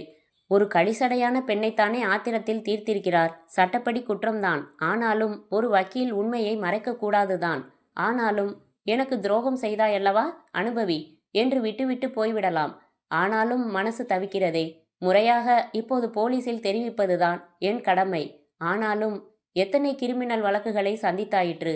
பலமுறை சரியான ஆதாரங்களின்றி காப்பாற்ற இயலாமல் நிரபராதி என்று தெரிந்தும் சட்டத்தின் கோரமான பற்கள் கடித்திருக்கின்றன. 1000 குற்றவாளி தப்பினாலும் ஒரு நிரபராதி தண்டிக்கப்படக்கூடாது என்று ஒரு கோட்பாடு உண்டு. அந்த தப்புகிற 1000 குற்றவாளிகளில் ஒருவராக இப்போது சசிதரன் ஏன் இருக்கக்கூடாது? இவர் ஒரு டாக்டர். ஒரு டாக்டர் உருவாக அரசு எவ்வளவு செலவழிக்கிறது? டாக்டர் என்பவர் உயிர் காப்பவர். எத்தனையோ உயிர்களை காப்பாற்றி இருக்கிறார். இப்போது ஒரு உயிரை, அதுவும் ஒரு மோசமானவளின் உயிரை அவசரப்பட்டு வாங்கிவிட்டார். ஒரு வினாடி தவறுக்கு உயிரையே பதிலாக எடுத்துக்கொள்வதா? இவரை காப்பாற்றியே ஆக வேண்டும், திறமையாக, சந்தேகமே இல்லாமல். எப்படி? நந்தினி மிக தீவிரமாக யோசிக்க அவளுக்குள் திட்டங்கள் உருவாகின. அத்தியாயம் 16. நந்தினி மணி பார்த்தாள். 8ஐ நெருங்கிக் கொண்டிருந்தது. தளர்ந்து சர்வமும் ஒடுங்கி அமர்ந்திருந்த சசிதரனை பார்க்க பரிதாபமாயிருந்தது.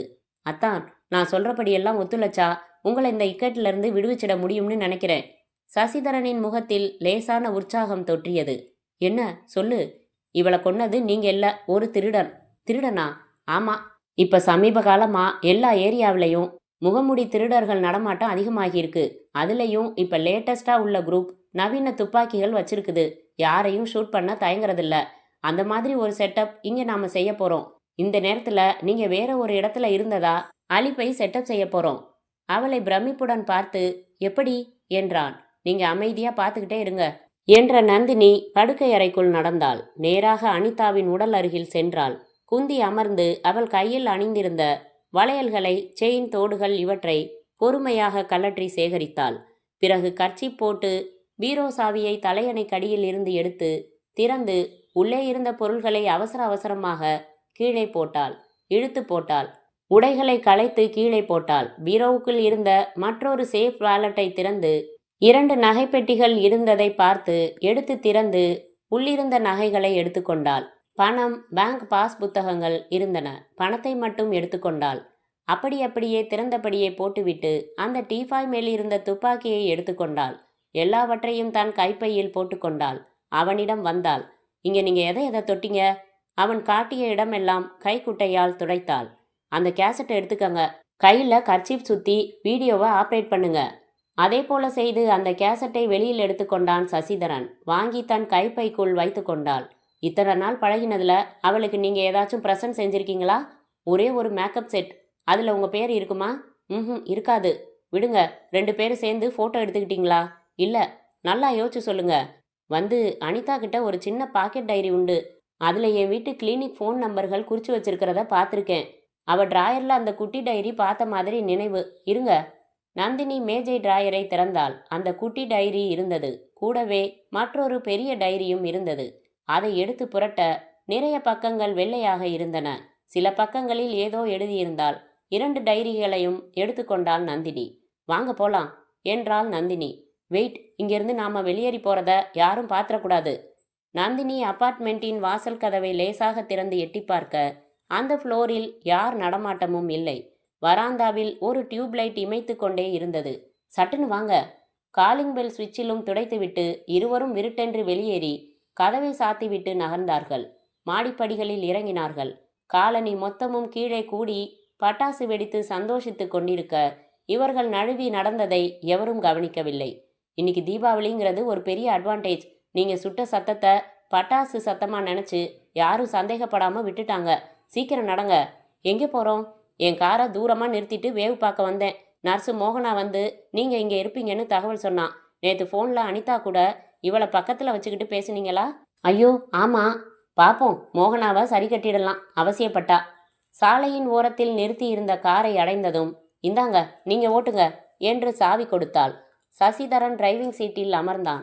இவள் அவன் அருகில் அமர்ந்து கதவை சாத்தி கொண்டு நேரா பீச்சுக்கு போங்க. மௌனமாக காரை செலுத்தினான். இதோ பாருங்க, தைரியமா இருங்க. யார் எத்தனை தடவை கேட்டாலும் நான் சொல்லித்தர மாதிரியே சொல்லணும். என்ன? யார் கேட்பாங்க? போலீஸா? கேட்கலாம். எங்கேயாவது எதையாவது மிஸ் பண்ணி இருக்கலாம். அது உங்களை காட்டி கொடுக்கலாம். அப்போ கேள்வி வரும். பார்ப்போம். நந்தினி, எனக்கு உன் முகத்தை பார்க்கவே கூச்சமா இருக்கு. இப்போ என் முகத்தை பார்க்க வேணாம், ரோட்டை பார்த்தா போதும். என்னை மன்னிக்க உனக்கு எப்படி மனசு வந்தது? யார் சொன்னது மன்னிச்சிட்டதா? பின்ன ஏன் இவ்வளவு மெனக்கெடுற? உங்களை ஒரு கொலையாளின்னு சொல்கிறத கேட்க விரும்பல. அப்போ என் மேலே அக்கறை இருக்குன்னு தானே அர்த்தம்? ஒரு டாக்டரை தண்டிச்சு அவரை இழக்கிறது பெரிய நஷ்டம். அதை விட உங்கள் குடும்பத்துக்கு ஏற்படுற அவமானம், இதெல்லாம் நினச்சி உங்களை காப்பாற்ற சொல்லுது. Nandini, I am very sorry. எதுக்கு? புத்தி கெட்டு நடந்ததுக்கு, ஒன்று நோகடிச்சதுக்கு. ரொம்ப சுலபமான விஷயம் உலகத்தில் என்ன தெரியுமா? என்ன? சாரி சொல்கிறது. நான் உணர்ந்து சொல்கிறேன் நந்தினி. உணர்றதால பாதிப்புகள் விளைவுகள் மாறிடுமாத்தான்? மாறாதுதான். என்ன செய்யலாம்? குறுகுறுங்குது. எதுக்கு நான் இதிலிருந்து தப்பிக்கணும்? நேராக போய் சரண்டர் ஆயிடுறேனே. என் பேரு நாறிட்டு போகுது. Don't be chilli. பீச் வந்தது. இப்போ என்ன செய்யணும் நந்தினி? அதோ ஒரு அம்பாசிடர் கார் பார்க்கிங்லேருந்து ரிவர்ஸில் மெதுவாக வண்டியை வெளியில் எடுக்கிறாங்க இல்லை? ஆமாம்.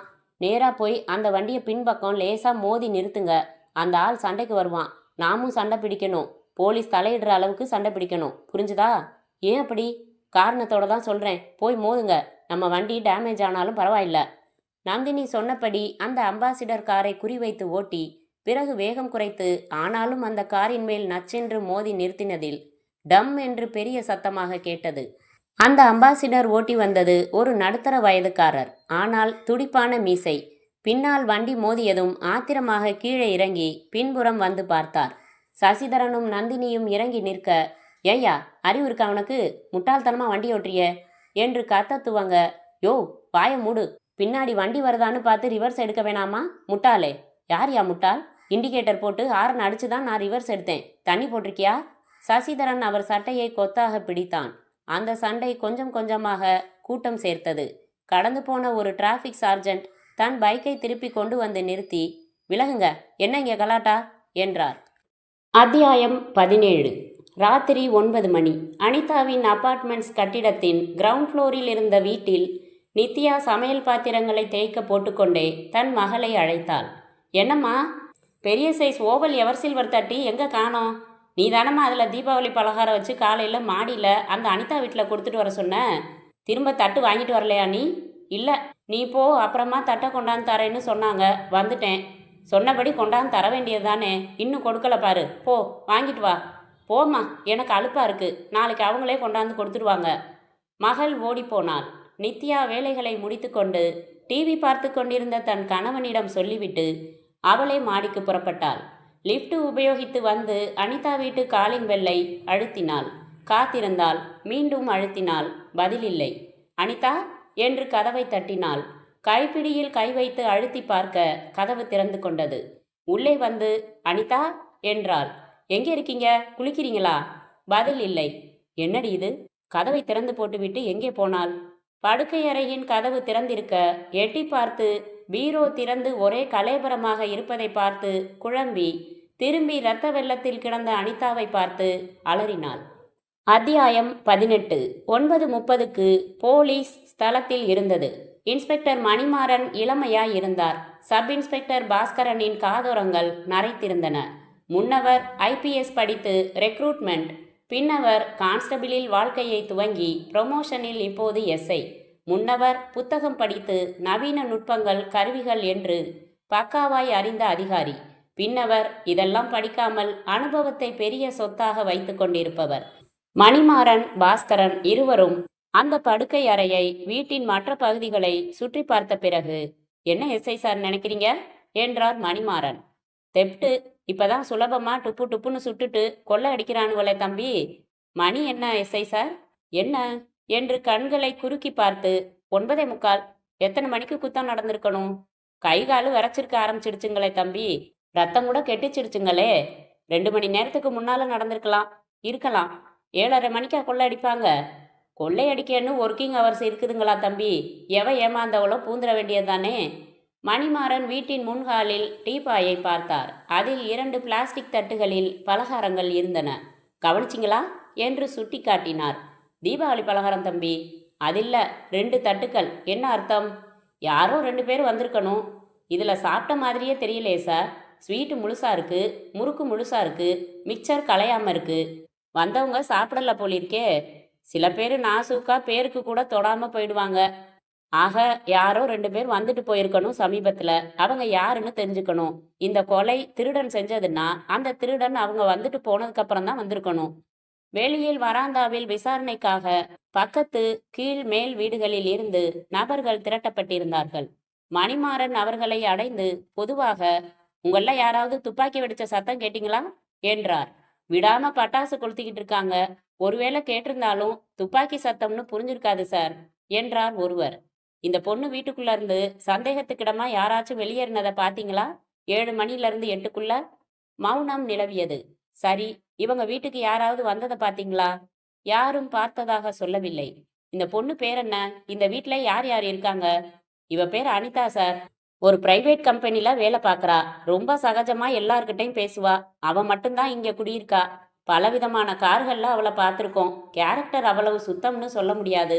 பாவம், இப்படியா சாவு வரணும்? சமீபமா அவளை யாரோட பார்த்தீங்க? 1 வாரம் முன்னாடி ஒரு தியேட்டர்ல வச்சு அவளை பார்த்தேன். அந்த ஆள் சிகப்பா அழகா இருந்தான்.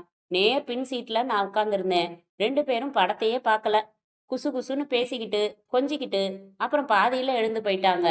அந்த ஆள் யாருன்னு தெரியுமா? தெரியாது சார், ஆனா முகம் நினைவிருக்கு. மணிமாறன் தனக்கு போனில் தகவல் சொன்ன நித்யாவின் கணவர் பக்கம் திரும்பி, நீங்க தானே போன் செஞ்சதா சொன்னீங்க?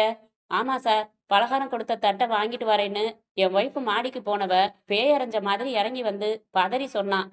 நானும் 2 பேரும் வந்து பார்த்துட்டு உடனே உங்களுக்கு போன் செஞ்சோம். எதையும் யாரும் தொடல. பலகாரம் கொடுக்கறதுன்னா உங்க குடும்பத்தோட அனிதா கொஞ்சம் நெருக்கமா பழகி இருக்கணுமே. இவங்க சொல்ற மாதிரி அனிதா ஒரு மாதிரியான பொண்ணா மிஸ்டர் கணேசன்? இருக்கலாம், இல்லாமலும் இருக்கலாம். ஆம்பளைங்களோட கலகலப்பா பழகிறதாலேயே எந்த பொண்ணையும் மோசமானவளா முடிவு பண்ண முடியாது. எங்க குடும்பத்தை பொறுத்த வரைக்கும் அனிதா ரொம்ப அன்பா பழகினா. 2 இக்கட்டான சந்தர்ப்பங்கள்ல பணம் கொடுத்து உதவினா. அவ வீட்டுல போன் இல்ல. எங்க வீட்டு போனை அவ பயன்படுத்திக்குவா. உள்ளூர் கால்னா அதுக்கு காசு வாங்குறதில்ல. சரி, கடைசியா உங்க வீட்டுல அனிதா எப்போ போன் செஞ்சா? நான் அதிகமா வீட்டுல இருக்க மாட்டேன். இன்சூரன்ஸ் ஏஜென்ட், சுத்திக்கிட்டே இருப்பேன். என் ஒய்ஃபுக்கு தான் கரெக்டா தெரியும். சொல்லு நித்யா, சார் கேட்கறதுக்கு பதில் சொல்லு. உனக்கு தெரிஞ்ச தகவல் எதுனாலும் தாராளமா சொல்லு. அப்பதான் சாருக்கு உதவியா இருக்கும். நித்யா இன்னும் பிணத்தை பார்த்த அதிர்ச்சியிலிருந்து மீளாமல் மருண்டு நின்று கொண்டிருந்தாள். நேத்து சாயங்காலம் சார், நான் உட்காந்து டிவி பார்த்துக்கிட்டு இருந்தேன். அப்போ வந்து ஃபோன் பண்ணிக்கிறேன் மாமின்னு சொல்லி உட்காந்து பேசினா. என்ன பேசினா? யார்கிட்ட? நீங்க கேட்டுக்கிட்டு இருந்தீங்களா? கேட்டேன். வந்து சற்று தயங்கினாள். சும்மா தயங்காம சொல்லுங்க. ஒரு மாதிரி கொஞ்சி பேசினா. நாளைக்கு என்ன ப்ரோக்ராம்னு கேட்டா. அப்புறம் வரீங்களான்னு கேட்டா. சினுங்கிக்கிட்டே வேணாம் வீட்டிலையே இருக்கலாம்னு சொன்னா. அப்புறம் கொஞ்சலா என்ன ஒரு தரம் பார்த்துட்டு பேசிக்கிட்டு மட்டும்தானான்னு கேட்டுட்டு வச்சுட்டா. அப்புறம் என்னம்மா கொஞ்சற மாதிரி பேசுற, எதுவும் லவ் விபுல விழுந்திருக்கியான்னு கேட்டேன். ஆமாம்னு சொன்னா. பையன் யாரு என்ன செய்யறான்னு கேட்டேன். பையன் டாக்டர்னு சொன்னா. நாளைக்கு சாயங்காலம் வருவாருன்னா போயிட்டா. உங்க நம்பருக்கு யாராச்சும் ஃபோன் செஞ்சு அவளை கூப்பிடுங்கன்னு சொல்லியிருக்காங்களா? இல்ல, ஒரு தடவை இவ எங்க ஃபோன்ல மதுரைக்கு ஒரு ட்ரங்க் கால் புக் பண்ணிட்டு வெயிட் பண்ணினா. அப்போ வாசல்ல ஒரு கார் வந்து நின்னுச்சு. அதை பார்த்துட்டு இவ போய் கார்ல வந்தவன்கிட்ட பேசிட்டு திரும்பி வந்து நான் அவசரமா வெளியில போறேன், மதுரை கால் வந்தா இந்த நம்பர்ல கனெக்ஷன் கொடுக்க சொல்லுங்கன்னா ஒரு நம்பர் குறிச்சு கொடுத்தா. அந்த நம்பர் என்னன்னு தெரியுமா? டெலிஃபோன் டைரக்டரி மேல பென்சிலால எழுதி கொடுத்தா. எடுத்து வரட்டுமா? எடுத்துட்டு வாங்க. அந்த கார்ல வந்தவனை பாத்தீங்களா நீங்க? இல்ல. அது என்ன கார்? காரையே நான் பார்க்கல. ஹாரன் சத்தம் கேட்டு இவ எழுந்து போயிட்டு வந்தா. நித்யா எடுத்து வந்த டைரக்டரியின் மேல் பென்சிலில் எழுதியிருந்த நம்பர் குறித்து கொள்ளப்பட்டது. மேலும் மேலும் விசாரிக்கப்பட்டது. நாய் வந்து முகர்ந்து பார்த்துவிட்டு சென்றது. பாரன்சிக் மனிதர்கள் வந்து ரேகை சேகரித்தார்கள். மணிமாறனும் பாஸ்கரனும் அந்த வீட்டையே அலசினதில் சமையலறையின் கபோர்டில் அந்த தபாலில் வந்த கவர் கிடைத்தது. எடுத்து பிரித்து பார்க்க, ஹலோ அனிதா, எப்படி இருக்கிறாய்? எனக்கு குறுகுறுப்பாக இருக்கிறது. என் மேல் உனக்கு கோபம் இல்லையே? அத்துமீறி நடந்து கொண்டு விட்டேனா? காரணம் உன் இளமைதான். நீ கோபமில்லை என்று போனில் சொன்னால்தான் என் மனம் ஆறுதல் அடையும். உன்மேல் நான் மாறாத அன்பு கொண்டுள்ளேன் என்பதை நீ உணர்கிறாயா என் தேவதையே? இப்படிக்கு நான் தான். அந்த கடிதத்தை பத்திரப்படுத்தி கொண்டார்கள். அத்தியாயம் 19. மறுநாள் காலை 11 மணி. போலீஸ் ஸ்டேஷனில் போஸ்ட்மார்ட்டம் ரிப்போர்ட்டை கையில் வைத்து கொண்டிருந்த மணிமாறன் பாஸ்கரனை பார்த்தார். என் சந்தேகம் இன்னும் அதிகமாயிடுச்சு சார். என்ன தம்பி? சமீப காலமாக மெட்ராஸில் எக்ஸ்டென்ஷன் ஏரியாஸில் நடக்கிற கொள்ளைக்கும் இந்த கொள்ளைக்கும் சம்மந்தம் இல்லை. ஃபாரன்சிக் லேபில் ஃபோன் பண்ணி கேட்டுட்டேன். அந்த கொள்ளைகளில் கொள்ளைக்காரங்க விட்டுட்டு போன கைரேகைகள் நம்மக்கிட்ட இருக்குது. நேற்று கலெக்ட் பண்ண கைரேகைகள் புதுசாக இருக்குது. அது மட்டும் இல்லை, தோட்டாக்களை வச்சு எந்த துப்பாக்கியை பயன்படுத்துகிறாங்கன்னு தெரியும். இங்கே அனிதா மார்பில் எடுக்கப்பட்டிருக்கிற தோட்டா வேற வகை, இந்தியன் மேக் இல்லை, ஜெர்மன் மேக். இந்த கொலையில் பயன்படுத்தப்பட்டிருக்கிறது ஒரு இம்போர்ட்டட் ரிவால்வர். என்ன சொல்ல வரீங்க தம்பி? ராத்திரி 7:30 மணி வாக்கில் உயிர் பிரிஞ்சிருக்கலாம்னு பிஎம் ரிப்போர்ட் சொல்லுது. அது யாரு? மேல் வீட்டில் குடியிருக்கிறவங்களா? பிஎம்னா போஸ்ட்மார்ட்டம் சார். ஆமாம் ஆமாம். 7:30 மணி கொள்ளை நடத்துகிற வேலை இல்லை. அதுலேயும் இது தனி வீடு இல்லை, 16 வீடுகள் உள்ள அப்பார்ட்மெண்ட்ஸ். அதுலேயும் 3வது மாடி. கொள்ளையடிச்ச 4-5 சம்பவங்களும் எக்ஸ்டென்ஷன் ஏரியாஸில் தனி வீடுகளில் தான் நடந்திருக்கு. இதுவோ சென்டரான இடம். அப்போ இது திருட்டுக்கான கொலை இல்லைன்னு சொல்கிறீங்களா தம்பி? அப்படித்தான் ஸ்ட்ராங்காக சந்தேகப்படுறேன். முழுசாக உறுதி செஞ்சிட முடியலை. அனிதா ஒரு டைப்பான பொண்ணு, பலரோட சுத்துறவ. டீப்பாயில் 2 தட்டில் பலகாரம். ஸோ யாரோ வந்திருக்கான். முதல் நாள் தன் காதலனுக்கு ஃபோனில் பேசி கொஞ்சி வரீங்களான்னு கேட்டிருக்கா. என் காதலன் டாக்டர்னு சொல்லியிருக்கா. நாளைக்கு சாயங்காலம் வருவார்னு சொல்லியிருக்கா. ஸோ அந்த டாக்டர் காதலன் யாருன்னு கண்டுபிடிச்சு கொஞ்சம் விசாரிக்கணும். ஏன் தம்பி, ஒரு ஃபோன் நம்பர் குறிச்சுக்கிட்டோமே? அட ஆமாம், மறந்துட்டேன் பாருங்க அதை. மணிமாறன் டெலிஃபோன் எடுத்து டைரக்டரியில் என்கொயரிக்கான எண் சுழற்றி தன்னை அறிமுகப்படுத்தி கொண்டு, என்கிட்ட ஒரு ஃபோன் நம்பர் இருக்கு, அந்த நம்பரோட அட்ரஸ் வேணும் என்றார். சில நிமிடங்கள் லைனில் காத்திருந்த பின் சொல்லப்பட குறித்து கொண்டு வைத்தார் மலர்ச்சியுடன். அந்த விலாசத்தின் முதல் வரி டாக்டர் சசிதரன் என்று துவங்கியது. அத்தியாயம் 20. Good morning. பேப்பரை மடக்கி எதிரே பார்த்த சசிதரன் உள்ளுக்குள் உடனடியாக வெலவெலத்து போனான். எதிரே யூனிஃபார்மில் நின்றிருந்தார் இன்ஸ்பெக்டர் மணிமாறன். வாசலில் அவர் வந்த பைக் இளைப்பாரியது. வாங்க என்றான் இயல்பை வரவழைத்து கொண்டு. நீங்க தானே டாக்டர் சசிதரன்? ஆமாம், உட்காருங்க. உங்கள் டிஸ்பென்சரி போனேன், பூட்டி இருந்துச்சு. ஈவினிங் மட்டும்தான் பார்ப்பீங்கன்னு சொன்னாங்க. வீட்டு அட்ரஸ் விசாரிச்சுக்கிட்டு இங்கே வந்தேன். அப்படியா? நான் என்ன செய்யணும் உங்களுக்கு?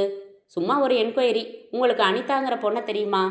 உள்ளே எச்சரிக்கை மணி அடித்து யார் வந்து எப்படி கேட்டால் எப்படி பதில் சொல்ல வேண்டும் என்று நந்தினி சொல்லி கொடுத்திருக்கிறாள். யாரு? புரியலையே. என்ன செய்கிறாங்க அவங்க? இன்னைக்கு பேப்பரில் நியூஸாக கிடக்குறாங்க. மீண்டும் வீடு புகுந்து கொள்ளை, இளம் பெண் சுட்டு கொலை. நீங்கள் வச்சிருக்கிற பேப்பரில் 2ஆம் பக்கத்தில் போட்டிருக்கே, அந்த அனிதா. எஸ் எஸ், இப்போ தான் படித்தேன். அந்த பொண்ணை பற்றி என்கிட்ட எதுக்காக விசாரிக்கிறீங்கன்னு புரியலையே. அந்த பொண்ணு வீட்டில் சில டெலிஃபோன் நம்பர்ஸ் குறித்து வச்சுருந்தாங்க. அதில் உங்கள் டிஸ்பென்சரி நம்பரும் ஒன்று. அதனால் ஒரு ஃபார்மலான என்கொயரி தான் இது. அப்போது உங்களுக்கு அந்த பொண்ணை தெரியாது இல்லையா? தெரியாது சார். உடம்பு சரியில்லைன்னா என்கிட்ட காட்ட சொல்லி யாராச்சும் என் நம்பர் கொடுத்துருக்கலாம். இல்லைன்னா அவளே என்கிட்ட எப்போயாவது ட்ரீட்மெண்ட் எடுத்திருக்கலாம். தினம் 40-50 பேரை பார்க்குறப்போ we can't remember faces you know. நியாயம்தான். You have car? Yes, premier Padmini. ஏன்? சும்மா தான் கேட்டேன். மேரி? இன்னும் இல்லை சார். நேற்று ஈவினிங் எங்கே இருந்தீங்க சார்? நேற்று ஈவினிங் நானும் என் உட்பி லாயர் நந்தினியும் பீச் போயிருந்தோம். Coffee or cool drinks? No thanks, நான் வரேன். மணிமாறன் புறப்பட்டு பைக்கில் மறைந்ததுமே சசிதரனை ஃபோனில் நந்தினியே அழைத்தாள். விவரங்களை சொன்னான். போச்சு, அப்போ வேற எந்த ரூபத்திலேயோ அவங்களுக்கு உங்கள் மேலே சந்தேகம் ஏற்பட்டிருக்கு. அவர் கேட்டதா சொன்ன கேள்விகள் சந்தேக கண்ணோட்டத்தோட தான் கேட்டிருக்கிற மாதிரி தெரியுது. நந்தினி, பயமாக இருக்கு எனக்கு. ரொம்ப லேட்டான பயம் இது. தைரியமாக இருங்க. ரொட்டீனாக உங்கள் வேலைகளை பாருங்கள். குறிப்பாக உங்களை பாயிண்ட் அவுட் பண்ணுற மாதிரி வலுவான தடயம் எதுவும் கிடச்சிருந்தா இப்படி சாதாரணமாக விசாரிச்சுட்டு போக மாட்டாங்க. பார்க்கலாம். மறுபடி யாராச்சும் வந்தால் எனக்கு ஃபோன் செய்யுங்க. சசிதரன் பெருமூச்சுடன் ஃபோனை வைத்தான். அத்தியாயம் 21. கார் வந்து நிற்பதை பார்த்ததும் தன் வீட்டிற்கு காரில் யார் என்று யோசித்து கொண்டே பின்னலை அவசரமாக முடிந்து வாங்க வாங்க என்றாள் நர்ஸ் மோகனா. இதான் உங்கள் வீடா? எங்கே யாரையும் காணோம் என்று மரஸ்டூலில் அமர்ந்தாள் நந்தினி. வீட்டுக்காரரு வெளியில் போயிருக்காரு. 2 பிள்ளைங்களும் அவங்க தாத்தா வீட்டுக்கு போயிருக்குதுங்க. உள்ளூர் தான். என்னம்மா இன்னைக்கு பேப்பரில் அப்படி போட்டிருக்கான்? எனக்கு எதுவுமே புரியலை. அதை பற்றி பேசத்தான் வந்தேன். நேற்று நீ சொன்னில்ல 7 மணிக்கு போய் பாருங்கன்னு. எனக்கு எவ்வளோ ஒருத்தி வீட்டுக்கு வேவு பார்க்குற மாதிரி போக இஷ்டம் இல்லை. 6 மணி இருக்கும். நான் நேராக அத்தா வீட்டுக்கு போய் காரில் ஏறுங்க, முக்கியமாக பேசணும்னு சொல்லி ஏற்றிக்கிட்டு நேராக பீச் போயிட்டேன். மனசை திறந்து சொல்லுங்க, யார் அனிதான்னு கேட்டேன். நான் உங்கள் மேலே உயிரே வச்சிருக்கேன்னு அழுதேன். 1 மணி நேரம் ஒரே புலம்பல், அழுகை. அப்புறம் அவர் லேசாக மனசு தடுமாறிட்டேன், என்னை மன்னிச்சிடு, இனிமே அவளை பார்க்கவே போகிறதில்லன்னு சத்தியம் பண்ணாரு. காலையில் எழுந்து பேப்பரை பார்த்தா எவனோ கொள்ளையடிக்க வந்தவன் சுட்டுட்டு போயிருக்கான். பீரோ எல்லாம் திறந்தபடி போட்டோவே போட்டிருந்தான். பாத்தியா? ஆமாம். எப்படியோ உங்களையும் டாக்டரையும் பிடிச்ச சனி விலகிடுச்சுன்னு சந்தோஷப்படுங்கம்மா. என்ன இருந்தாலும் அவளும் ஒரு பொண்ணு. அவளுக்கும் கனவு லட்சியம் எல்லாம் இருந்திருக்கும். கொஞ்ச நாள் அனிதா நம்ம டாக்டர்கிட்ட பழகினதுனால ஒருவேளை போலீஸ் டாக்டரை விசாரிக்கலாம், உன்னை கூட விசாரிக்கலாம். எனக்கு எதுவும் தெரியாது, நான் பார்த்ததே இல்லைன்னு சொல்லிடு. இல்லைன்னா கோர்ட்டு சாட்சின்னு இழுத்தடிப்பாங்க. அதெல்லாம் நமக்கு எதுக்குங்க? அனிதாவா? யாரு? ஆளையே பார்த்ததில்லன்னு சொல்லிடுறேன். உள்ளதுக்கே நேரம் பத்தலை. நீ வந்து என்கிட்ட சொன்னது, நான் டாக்டரை தனியாக அழைச்சிக்கிட்டு போய் கண்டிச்சது, இதெல்லாம் ரகசியமாக இருக்கட்டும். டாக்டர்கிட்ட நீ சொன்னதா நான் சொல்லலை, புரிஞ்சுதா? சரிம்மா. அவள் கொடுத்த காப்பியை குடித்துவிட்டு புறப்பட்டாள் நந்தினி. அத்தியாயம் 22. அன்று மாலை சசிதரனின் டிஸ்பென்சரி. அடுத்து தாத்தா, நீங்க உள்ள போங்க என்றாள் நர்ஸ் மோகனா. இருமிக்கொண்டே இருந்த நரைத்த மீசை தாத்தாவும் அவர் உதவிக்கு வந்திருந்த இளைஞனும் உள்ளே வந்தார்கள். என்ன பண்ணுது பெரியவரே என்றான் டாக்டர் சசிதரன். 2 நாளைக்கு முன்னாடி குளிக்கிறப்போ பாத்ரூம்ல வழுக்கி விழுந்துட்டேன். கையை ஊனி விழுந்துட்டேன். அதிலிருந்து முழங்கையில் ஒரே வலி. நீட்டினா வலி, மடக்கினா வலி. ஃப்ராக்சர் ஆகியிருக்கான்னு பார்க்கணும். நீங்கள் ஆர்த்தோ ஸ்பெஷலிஸ்ட் கிட்ட போகிறது நல்லது. தமிழில் சொல்லுங்க, புரியலையே. எலும்பு வைத்தியர்கிட்ட போக சொல்கிறேன். அப்படியா? இங்கே பக்கத்தில் இருக்காங்களா யாரும்? நான் அட்ரஸ் எழுதி தரேன். சசிதரன் பேடில் ஒரு ஆர்த்தோ ஸ்பெஷலிஸ்ட் அட்ரஸை ஆங்கிலத்தில் எழுத துவங்க. தம்பி, தமிழில் எழுதினாத்தான் எனக்கு படிக்க வரும். சிரித்து கொண்டு தமிழில் எழுதி தந்து வழியும் விளக்கி சொல்ல கிழவரும் உதவியும் வெளியே வந்தார்கள். டிஸ்பென்சரிக்கு தள்ளி அடுத்த சந்தில் நின்று கொண்டிருந்த போலீஸ் ஜீப்புக்கு வந்ததும் மீசையை எடுத்து சுருட்டி பாக்கெட்டில் வைத்து கொண்டார் சப் இன்ஸ்பெக்டர் பாஸ்கரன். சினிமா தியேட்டரில் அனிதாவுடன் பார்த்ததாக சொன்ன அபார்ட்மெண்ட் இளைஞனை பார்த்து மணிமாறன் கேட்டார். என்ன பார்த்தீங்களா? இவர்தானா? சந்தேகமே இல்லை சார், இவரே தான். அதே சிகப்பு, கிராப்பு, கொழு கொழு கன்னம். இவன் தான் சார் அனிதாவோட சினிமா பார்த்தது. என்ன எஸ்ஐ சார், தமிழ் கையெழுத்து வாங்கினீங்களா? இதோ என்று சசிதரன் எழுதி கொடுத்த விலாசத்தை தர அதை வாங்கி மணிமாறன் அனிதாவின் வீட்டில் எடுத்த நான் தான் என்று கையெழுத்திட்ட கடிதத்தின் கையெழுத்துடன் ஒப்பிட்டார். ஒரே மாதிரி தான் இருக்கு. போதுமே, இது போதுமே அரெஸ்ட் வாரண்ட் வாங்கிறதுக்கு என்றார் பாஸ்கர் உற்சாகமாக. அத்தியாயம் 23. மறுநாள் காலையில் நந்தினி தன் அலுவலகத்தில் ஜூனியர் வாசுவை அறைக்குள் அழைத்தாள். வாசு, உங்களுக்கு பேங்க்ல லாக்கர் ஒன்று இருக்கிறதா சொன்னீங்க தானே? ஆமாம் மேடம். நான் ஒரு சின்ன சீல்டு பார்சல் தரேன். அதில் சில முக்கியமான கேஸ் சம்மந்தப்பட்ட பத்திரங்கள் இருக்கு. நீங்கள் உங்கள் லாக்கரில் வச்சிருங்க. அப்புறம் நான் எப்போ கேட்குறேனோ அப்போ எடுத்து தாங்க. சரிங்க மேடம். அரக்கு சீல் வைத்த அந்த சிறிய பார்சலை அவனிடம் கொடுத்து உடனே சென்று வைத்துவிட்டு வர சொல்லி அனுப்பினாள். அதற்குள் அனிதா வீட்டிலிருந்து எடுத்து வந்த பொருள்கள் யாவும் இருந்தன. போலீஸ் சசிதரனை சந்தேகப்பட்டு விசாரித்துவிட்டு போனதால் இனிமேலும் தன் வீட்டில் வைத்திருப்பது சிறந்ததல்ல என்று யோசித்து முடிவெடுத்திருந்தாள். வாசு சென்ற கொஞ்ச நேரத்தில் ஃபோன் அடித்து எடுத்து, ஹலோ நந்தினி ஹியர் என்றாள். நந்தினி, நான் சசிதரன் பேசுகிறேன். இங்கே வீட்டில் போலீஸ் வந்திருக்கு. என்னை அரெஸ்ட் பண்ணுறாங்களாம். சர்ச் வாரண்ட் காட்டிட்டு வீடு பூரா தேடுறாங்க. நாய் வேற வந்து வீடு பூரா அலையுது. தெரு பூரா நின்று வேடிக்கை பார்க்குது. பர்மிஷன் வாங்கிட்டு நான் ஃபோன் செஞ்சேன். மை காட், அந்த அளவுக்கு ஆயிடுச்சா? சரி, நான் வரேன். எதுவும் பதில் சொல்ல வேணாம், உடனே வரேன். நந்தினி 10 நிமிடங்களில் சசிதரன் வீட்டிற்கு வந்து, என்ன இன்ஸ்பெக்டர், எதுக்காக இவரை கைது செய்கிறீங்க? அனிதாவை இவர் கொலை செஞ்சிருக்கலாம்னு ஸ்ட்ராங்காக சந்தேகப்படுறோம். இவர்கிட்ட விசாரிச்சப்போ அனிதா யாருன்னு கேட்டாரு. ஆனால் இவர் கைப்பட காதல் கடிதமே அவளுக்கு எழுதியிருக்காரு. நேற்று சாயங்காலம் அனிதா வீட்டில் இவரை இறக்கி விட்டதா ஒரு ஆட்டோ டிரைவர் சொல்கிறாரு. இவரையும் அனிதாவையும் ரொம்ப நெருக்கமாக தியேட்டரில் பார்த்த ஒரு சாட்சியும் உண்டு. இவர் டிஸ்பென்சரி ஃபோன் நம்பர் அங்கே இருக்கு. இதோ முறையாக மாஜிஸ்ட்ரேட் கிட்ட அரெஸ்ட் வாரண்ட் வாங்கியிருக்கோம். நந்தினி வியர்த்தாள். சசிதரனுக்கு எதிராக இவ்வளவு விஷயங்கள் போலீஸுக்கு கிடைக்கும் என்று இவள் நினைக்கவே இல்லை. ஆட்டோ டிரைவர் நேரில் பார்த்த சாட்சி, ஃபோன் நம்பர், கைப்பட எழுதிய காதல் கடிதம். மை காட் இன்ஸ்பெக்டர், நீங்கள் இவரை சந்தேகப்படலாம். அதுக்கு உங்களுக்கு உரிமை இருக்கு. சந்தர்ப்ப சாட்சியங்களும் சந்தேகப்பட சொல்லலாம். ஆனால் உண்மை அது இல்லை. அனிதாவை இவருக்கு தெரியும், அவ்வளவுதான். காதல் எல்லாம் கிடையாது. குறிப்பாக நேற்று ஈவினிங் முழுக்க நானும் இவரும் பீச்சில் இருந்தோம். எக்ஸ்கியூஸ் மீ மேடம், இதெல்லாம் கோர்ட்டில் சொல்ல வேண்டிய விஷயங்கள். நான் இவரை அழைச்சிக்கிட்டு போகலாமா? நந்தினி சசிதரன் அருகில் வந்தாள். எவ்வளவு கடுமையாக விசாரிச்சாலும் உண்மையை சொல்லிட வேணாம். என்னோட பீச்சில் இருந்ததை மட்டும் சொல்லுங்க. அனிதாவோட பேசி பழகினது உண்மைன்னு சொல்லுங்க. மிச்சம் நான் பார்த்துக்கிறேன். முதல்ல உங்களை வெயிலில் எடுக்கணும். ரொம்ப சிரமந்தான் என்று விடுவிடுவென்று மெதுவான குரலில் மற்றவர்களுக்கு கேட்காமல் சொல்லிவிட்டு இன்ஸ்பெக்டர் மணிமாறனிடம் வந்தாள். இன்ஸ்பெக்டர், இவர் ஒரு டீசன்ட் ஜென்டில்மேன். வாரண்டோட வந்திருக்கிற உங்களை தடை செய்ய முடியாது. ஆனால் நான் பெயில் மூவ் பண்ணுறேன். இவரை எந்த கோர்ட்டில் எப்போ சப்மிட் பண்ண போறீங்க? இவரை நீங்கள் டீசெண்டாக நடத்தணும் சார். இவர் குற்றவாளி இல்லை. குற்றவாளி மாதிரி சூழ்நிலை காட்டுது என்றாள். மணிமாறன் தலையசைத்து அவள் கேள்விகளுக்கு பதிலளித்து விட்டு அவனை அழைத்து சென்றதும் சசிதரனின் அம்மா, என்னம்மா இதெல்லாம் என்று பதறினாள், கலங்கினாள். அத்தியாயம் 24. சசிதரனை ஸ்டேஷனில் வைத்து விசாரித்தார்கள். சற்று கடுமையான வார்த்தைகளும் பயன்படுத்தினார்கள். துப்பாக்கி எங்க என்று மறுபடி கேட்டார்கள். சசிதரன் தனக்கும் அனிதாவுக்கும் அறிமுக பழக்கம் எல்லாம் உண்டே ஒழிய அது காதல் அல்ல என்று சாதித்தான். நேற்றிரவு நந்தினியோடு பீச்சில் பேசிக் கொண்டிருந்ததாகவும் நந்தினியின் காரை பத்மநாபன் என்பவரின் காரின் மேல் இடித்து பெரிய தகராறு ஆகி விஸ்வலிங்கம் என்னும் டிராஃபிக் சார்ஜென்ட் தலையிட்டு சண்டையை தீர்த்து வைத்து தனக்கு பெனால்டி போட்டு பணம் கட்டி ரசீது வைத்திருப்பதாகவும் வாதிட்டான். மறுநாள் மாஜிஸ்ட்ரேட்டிடம் அவனை சமர்ப்பித்து இன்னும் விசாரிக்க வேண்டியிருப்பதால் பெயிலில் விடக்கூடாதென்றும் போலீஸ் காவலில் விட வேண்டுமென்றும் கேட்டார்கள். நந்தினி கடுமையாக வாதிட்டு ஜாமீன் கேட்டாள். மாஜிஸ்ட்ரேட் வழக்கை ஆராய்ந்துவிட்டு ஜாமீனில் விட முடியாது என்று மறுத்தார். அப்படியென்றால் கோர்ட் கஸ்டடியில் வைக்க சொல்லி வாதிட்டு அதில் வென்று நந்தினி சிறைச்சாலையின் அனுமதி பெற்று அவனை தனியே சந்தித்தாள். என்னத்தான் இது?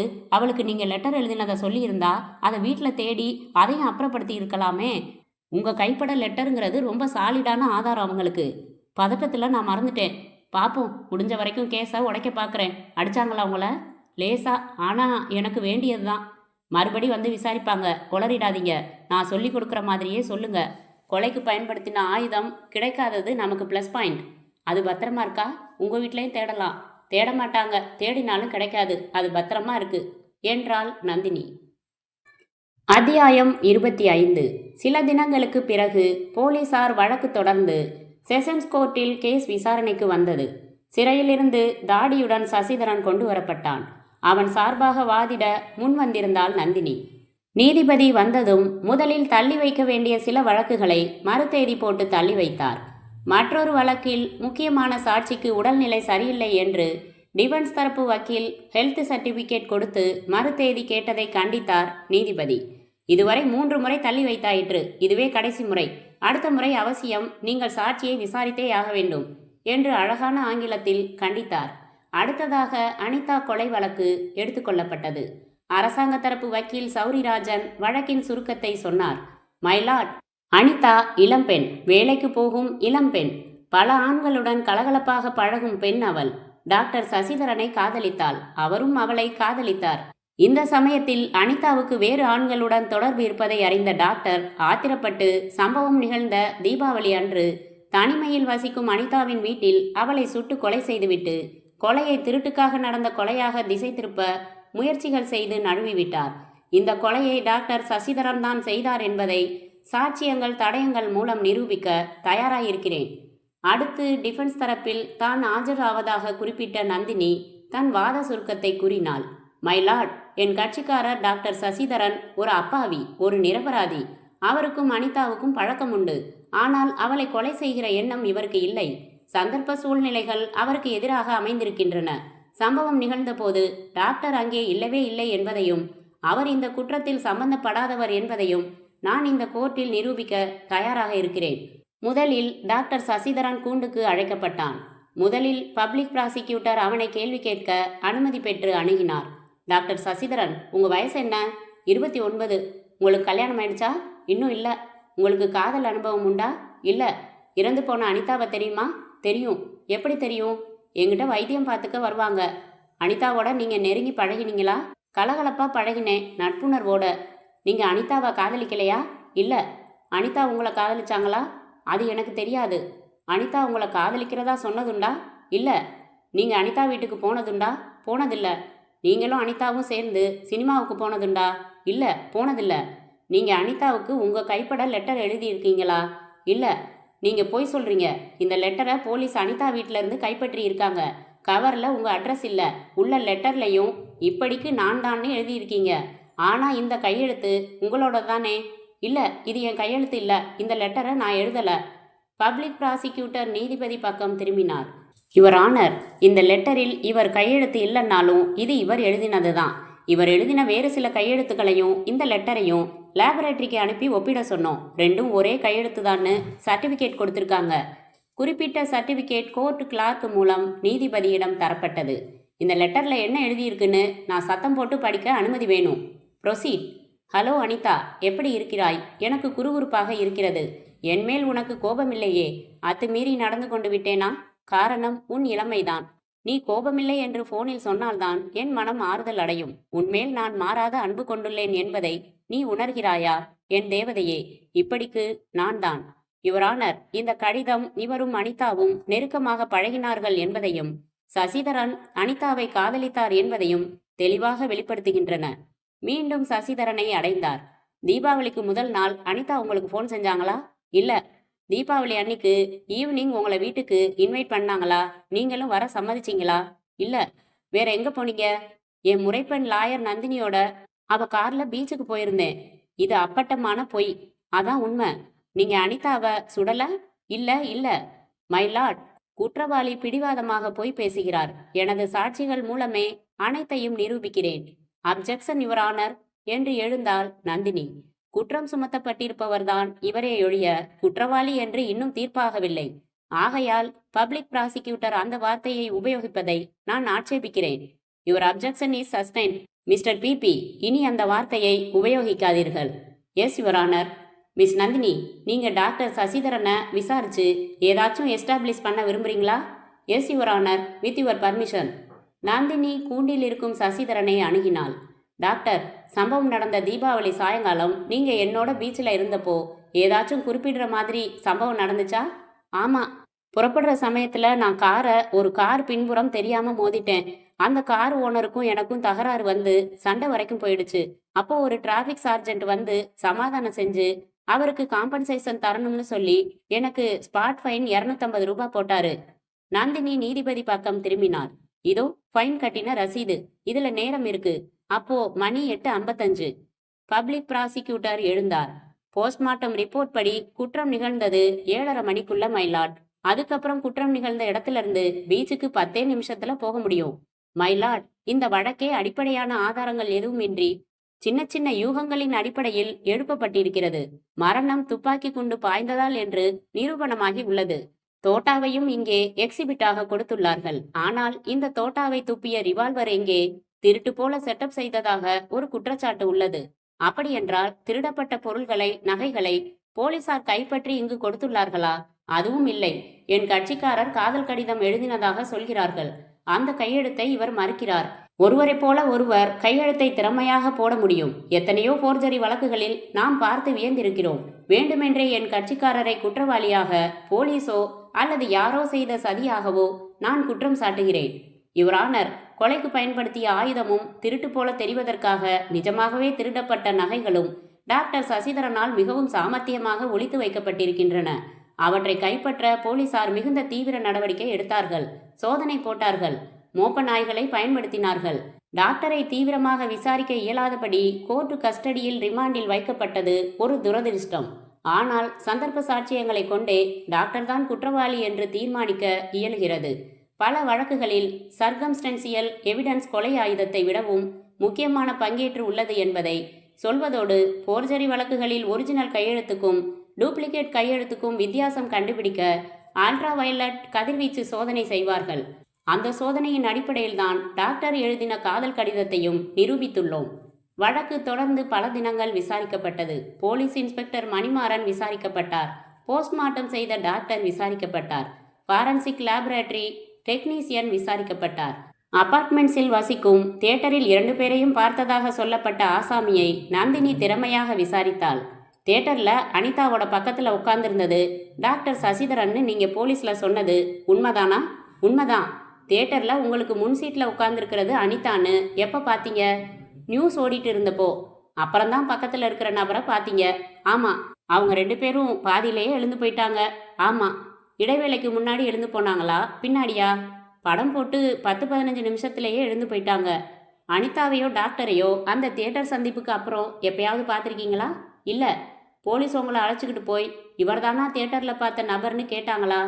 ஆமாம். சப் இன்ஸ்பெக்டர் நோயாளி வேஷம் போட்டுக்கிட்டாரு. நான் அவருக்கு உதவி செய்கிற மாதிரி கூட போய் டிஸ்பென்சரியில் டாக்டரை பார்த்தேன். அப்புறம் வெளியில் வந்ததும் அவர்தான்னு சொன்னேன். தியேட்டரில் டாக்டர் என்ன கலர் சட்டை போட்டிருந்தாரு? நினைவில்லை. நினைவில்லையா? அது என்ன கலர் சட்டைன்னு இருட்டில் பார்க்க முடியலையா? யோசிச்சு சொல்லுங்க. அது என்ன கலர் சட்டைன்னு இருட்டில் தெரியல. அன்னைக்கு உங்களுக்கு பக்கத்து சீட்டில் உட்கார்ந்திருந்தவர் முகம் நினைவிருக்கா? இல்லை. யுவர் ஆனர், இவர் அனிதாவுக்கு அருகில் இருந்த நபரை திரைப்படம் ஓடும் வெளிச்சத்தில் அரை இருட்டில் தான் பார்த்திருக்கிறார். அதை வைத்து டாக்டர் சசிதரன் தான் இவர் பார்த்தது என்று உறுதியாக ஏற்க முடியாது. அனிதாவுக்கு பல ஆண்களோடு பழக்கம் உண்டு என்று ஏற்கனவே மதிப்பிற்குரிய அரசாங்க வக்கீல் கூறியிருப்பதால் சினிமா தியேட்டரில் டாக்டர் சசிதரனைத்தான் இவர் பார்த்தார் என்பதை ஏற்க இயலாது. பிறகு அப்பார்ட்மெண்ட்ஸில் கீழ் வீட்டில் குடியிருக்கும் நித்யாவை அரசாங்க வக்கீல் விசாரித்து தன் கட்சியை ஸ்தாபித்த பிறகு கிராஸ் எக்ஸாமினேஷனுக்கு நந்தினி எழுந்தாள். மிஸ்ஸஸ் நித்யா, தீபாவளிக்கு முதல் நாள் உங்கள் வீட்டு ஃபோனில் அனிதா லோக்கல் கால் பேசினப்போ நீங்கள் என்ன செஞ்சுக்கிட்டு இருந்தீங்க? டெலிவிஷன் பார்த்துக்கிட்டு இருந்தேன். டெலிவிஷன் பார்த்துக்கிட்டே அனிதா ஃபோனில் என்ன பேசுகிறான்னு கவனிச்சிங்களா? ஆமாம், ஒரு ஆர்வத்தினால கவனித்தேன். இவ பேசினது மட்டும்தானே உங்களுக்கு கேட்டது? ஆமாம். பேசினப்போ கொஞ்சி பேசினதா சொல்லியிருக்கீங்க. பேச்சில் சசிதரன்னு பேரை உபயோகிச்சாரா? இல்லை. பேசி முடித்ததும் நீங்கள் லவ் பண்ணுறியான்னு கேட்டீங்க. அதுக்கு என்ன சொன்னா அனிதா? ஆமான்னு சொன்னா. யார் பையன்னு கேட்டேன். பையன் டாக்டர்னு சொன்னான். நாளைக்கு சாயங்காலம் வீட்டுக்கு வருவார்னு சொன்னான். டாக்டர் சசிதரன்னு சொன்னாலா? இல்லை. நீங்கள் போகலாம். பிறகு போலீஸ் தரப்பில் நிறுத்தப்பட்ட ஆட்டோ டிரைவர் தியாகராஜனை பப்ளிக் ப்ராசிக்யூட்டர் விசாரித்து முடித்ததும் நந்தினி குறுக்கு விசாரணையில், எத்தனை வருஷமா ஆட்டோ ஓட்டுற? 12 வருஷமா. டாக்டர் சசிதரனை தெரியுமா உனக்கு? நல்லா தெரியும். எப்படி தெரியும்? எனக்கு அவர்கிட்ட தான் வைத்தியம் பார்த்துக்குவேன். உனக்கு உடம்புல என்ன? வயிற்று வலி வரும். தண்ணி போடுவியா? அப்ஜெக்ஷன் யுவர் ஆனர், இது சாட்சியின் கௌரவத்தை குலைக்கும் ஒரு கேள்வி என்றார் பிபி. இல்லை யுவர் ஆனர், இந்த சாட்சி போலீசாரால் வலுவான சாட்சியாக உருவாக்கப்பட்ட சாட்சி என நிரூபிக்க அந்த கேள்வி அவசியம். Objection overrule. ப்ரொசீட். சொல்லுப்பா, தண்ணி அடிக்கிற பழக்கம் உண்டா? உண்டுங்க. தினமுமா? விசேஷ நாளுங்கள்லையும் காசு புரள்றப்பவும் மட்டும்தாங்க. டாக்டர் கூட அட்வைஸ் பண்ணியிருக்காருங்க. தீபாவளி ஒரு விசேஷ நாள். அன்னைக்கு தண்ணி அடிச்சியா? நைட்டு 10 மணிக்கு தாங்க அடித்தேன். அன்னைக்கு சாயங்காலமே நீ அடிச்சிட்டன்னு நான் சொல்கிறேன். அந்த மிதப்பில் யாரையோ சவாரி ஏற்றி கொண்டு போய் விட்டுட்டு டாக்டர்னு சொல்கிறேன்னு நான் சொல்கிறேன். எம்மா, நான் தண்ணி போடுறவன் தான். ஆனால் போதையிலையும் நிதானம் தவற மாட்டேன். வண்டி ஓட்டுறப்போ நான் தண்ணி அடித்ததில்ல. யுவர் ஆனர், இதே தியாகராஜன் 2 முறை குடிபோதையுடன் ஆட்டோவை ஓட்டி மாட்டி ஃபைன் கட்டின விபரத்திற்கான ஜெராக்ஸ் பிரதிகள். இந்த ஒரு பொய் மூலமே இந்த சாட்சி முழுக்க முழுக்க பொய் பேசுகிற சாட்சி என்று அனுமானிக்கலாம். குறிப்பிட்ட தினம் தியாகராஜன் டாக்டரை ஆட்டோவில் ஏற்றி சவாரி செல்லவே இல்லை. அல்லது அன்று ஏற்றி சென்றது வேறு யாரோ. ஒரு குடிகாரனின் சாட்சியத்தை கோர்ட்டு ஏற்றுக்கொள்வது சிறப்பாகாது. தட்ஸ் ஆல் யுவர் ஆனர் என்று அந்த விசாரணையை முடித்து கொண்டதுடன் கோர்ட்டின் அன்றைய தின அலுவல் முடிவு பெற்றது. அத்தியாயம் 26. சிறைச்சாலையில் தனிமையில் சசிதரனை சந்தித்து மௌனமாக நின்றாள் நந்தினி. நந்தினி, விசாரணை எல்லாம் முடிஞ்சிடுச்சே, தீர்ப்பு எப்படி இருக்கும்? சொல்ல முடியாதத்தான். அவங்களுக்கு ஃபேவரா சில பாயிண்ட்ஸ், நமக்கு ஃபேவரா சில பாயிண்ட்ஸ். கூடுமான வரைக்கும் அவங்க சாட்சிகளை உடைக்க முயற்சி பண்ணியிருக்கேன். பார்ப்போம். என்ன நந்தினி இப்படி நம்பிக்கை இல்லாமல் சொல்கிற?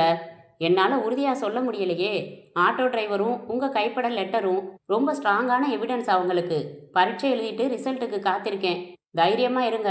பாதகமாக தீர்ப்பு வந்தா அப்பீல் செஞ்சிடலாம் என்றாள் நந்தினி. தீர்ப்பு நாள் எல்லோரும் பரபரப்பாக காத்திருந்த போது தீர்ப்பை நிதானமாக படித்தார் நீதிபதி. தீர்ப்பின் இறுதி பகுதியில் இந்த வழக்கின் வாத பிரதிவாதங்கள் மற்றும் சமர்ப்பிக்கப்பட்ட சாட்சியங்களை வைத்து பார்க்கும்போது டாக்டர் சசிதரன் கொலை செய்யப்பட்ட அனிதாவை காதலித்ததும் நெருக்கமாக பழகினதும் அவர் கைப்பட எழுதின கடிதத்தின் மூலம் சந்தேகத்திற்கு இடமில்லாமல் நிரூபணமாகிறது. சம்பவம் நிகழ்ந்த தினம் அனிதா டாக்டர் சசிதரனை எதிர்பார்த்ததும் நிரூபணமாகியுள்ளது. டாக்டர் சசிதரனை அனிதாவின் வீட்டில் இறக்கிவிட்ட ஆட்டோ டிரைவர் குடிகாரராக இருந்தாலும் அந்த சமயம் குடித்திருந்தார் என்பது நிரூபிக்கப்படவில்லை என்பதால் அவரின் சாட்சியத்தை இந்த கோர்ட் ஏற்கிறது. ஆனால் கொலை நிகழ்ந்த இடத்தில் டாக்டர் சசிதரன் இருந்தார் என்பதற்கோ அவர்தான் துப்பாக்கியால் சுட்டார் என்பதற்கோ நேரடி சாட்சிகளோ தடயங்களோ இல்லை. இந்த பகுதியில் போலீசார் அலட்சியமாக வழக்கை தொடுத்துள்ளார்கள். குற்றத்தில் பயன்படுத்தப்பட்ட ஆயுதம் கிடைக்கவில்லை என்று சொல்வது போலீசாரின் சாமர்த்தியமின்மையை காட்டுகிறது. ஆகவே டாக்டர் சசிதரன் தான் இந்த கொலையை செய்தார் என்று ஊர்ஜிதப்படுத்தும் ஒரு வலுவான சாட்சியம் இந்த வழக்கில் சமர்ப்பிக்கப்படவில்லை. ஆகவே மனதில் எழும் சந்தேகத்தை டாக்டர் சசிதரனுக்கு சாதகமாக்கி அவரை விடுதலை செய்வதை தவிர வேறு வழியில்லை. சரியான ஆதாரங்களுடன் போலீஸ் மீண்டும் வழக்கு தொடர முயலலாம். சசிதரன் உற்சாகமானான். நந்தினியை திரும்பி பார்த்தான். ஆனால் நந்தினி அவனை பார்க்கவில்லை. கோர்ட் கலைந்ததும் பல வக்கீல்கள் நந்தினியின் கையை பற்றி குலுக்கினார்கள், வாழ்த்து தெரிவித்தார்கள். நந்தினி அமைதியாய் நன்றி சொல்லி நடந்தாள் தன் காருக்கு. அவளை தொடர்ந்து சிரித்த முகத்தோடு வந்தான் சசிதரன். நந்தினி, கூப்பிட்டுக்கிட்டே இருக்கேன், கவனிக்காம வந்துட்டியே, ரொம்ப சந்தோஷம் நந்தினி என்றான். கைகளை கட்டிக்கொண்டு நின்ற நந்தினி அமைதியாக சொன்னாள், எனக்கு சந்தோஷம் இல்லாதான். ஏன் அப்படி சொல்ற? என் வக்கீல் வாழ்க்கையில இதுவரைக்கும் நியாயத்துக்காக மட்டும்தான் வாதாடி ஜெயிச்சிருக்கேன். இதான் முதல் தடவை அநியாயத்துக்காக வாதாடி ஜெயிக்கிறது. இது இந்த கவுனுக்கு நான் செஞ்சிட்ட பெரிய துரோகம். உங்க மேல நான் வச்சிருந்த அன்புக்காக உங்களை காப்பாத்திட்டேன். ஆனா உங்களை காப்பாத்துறதுக்காக நான் செஞ்ச பாவத்துக்கு என்ன பரிகாரம்னு புரியல எனக்கு. துப்பாக்கியை ஒளிச்சு வச்சதால நீங்க தப்பிச்சிங்க. ஆனா இது நான் செய்யக்கூடாத காரியம். நந்தினி, உன் தொழில் தர்மத்தையும் மீறி எனக்காக இப்படியெல்லாம் செஞ்சு என்னை சட்டத்துக்கிட்ட இருந்து காப்பாத்தி இருக்க. உன் அன்பை உணராம நான் தடுமாறினது எவ்வளவு பெரிய மடத்தனம். எத்தனை 1000 தடவை மன்னிப்பு கேட்டாலும் தகும். என்னை மன்னிச்சிடு. நீ என்னை சிறை வச்சிடு, இல்லறம்ங்கிற சிறை என்று சிரித்து அவள் கையை தொட வெடுக்கென்று விலகினாள். என்னை தொடாதீங்க என்றாள். சட்டென்று காரில் ஏறி அமர்ந்தாள். அத்தான், சட்டம் சறுக்கினதுனால நீங்க நிரபராதின்னு சொல்லிடுச்சு. ஆனா என்னை பொறுத்த வரைக்கும் நீங்க குற்றவாளி தான். உங்களுக்காக வாதம் செஞ்ச நானும் குற்றவாளி தான். இந்த காயங்கள் அவ்வளவு சுலபமா ஆறாது. நான் வரேன். காரை ஸ்டார்ட் செய்து புறப்பட்டாள். நந்தினி, நந்தினி என்று இவன் அழைத்து கொண்டே இருக்க அவள் சென்று கொண்டிருந்தாள். ஏமாந்தது யாரோ? முற்றும்.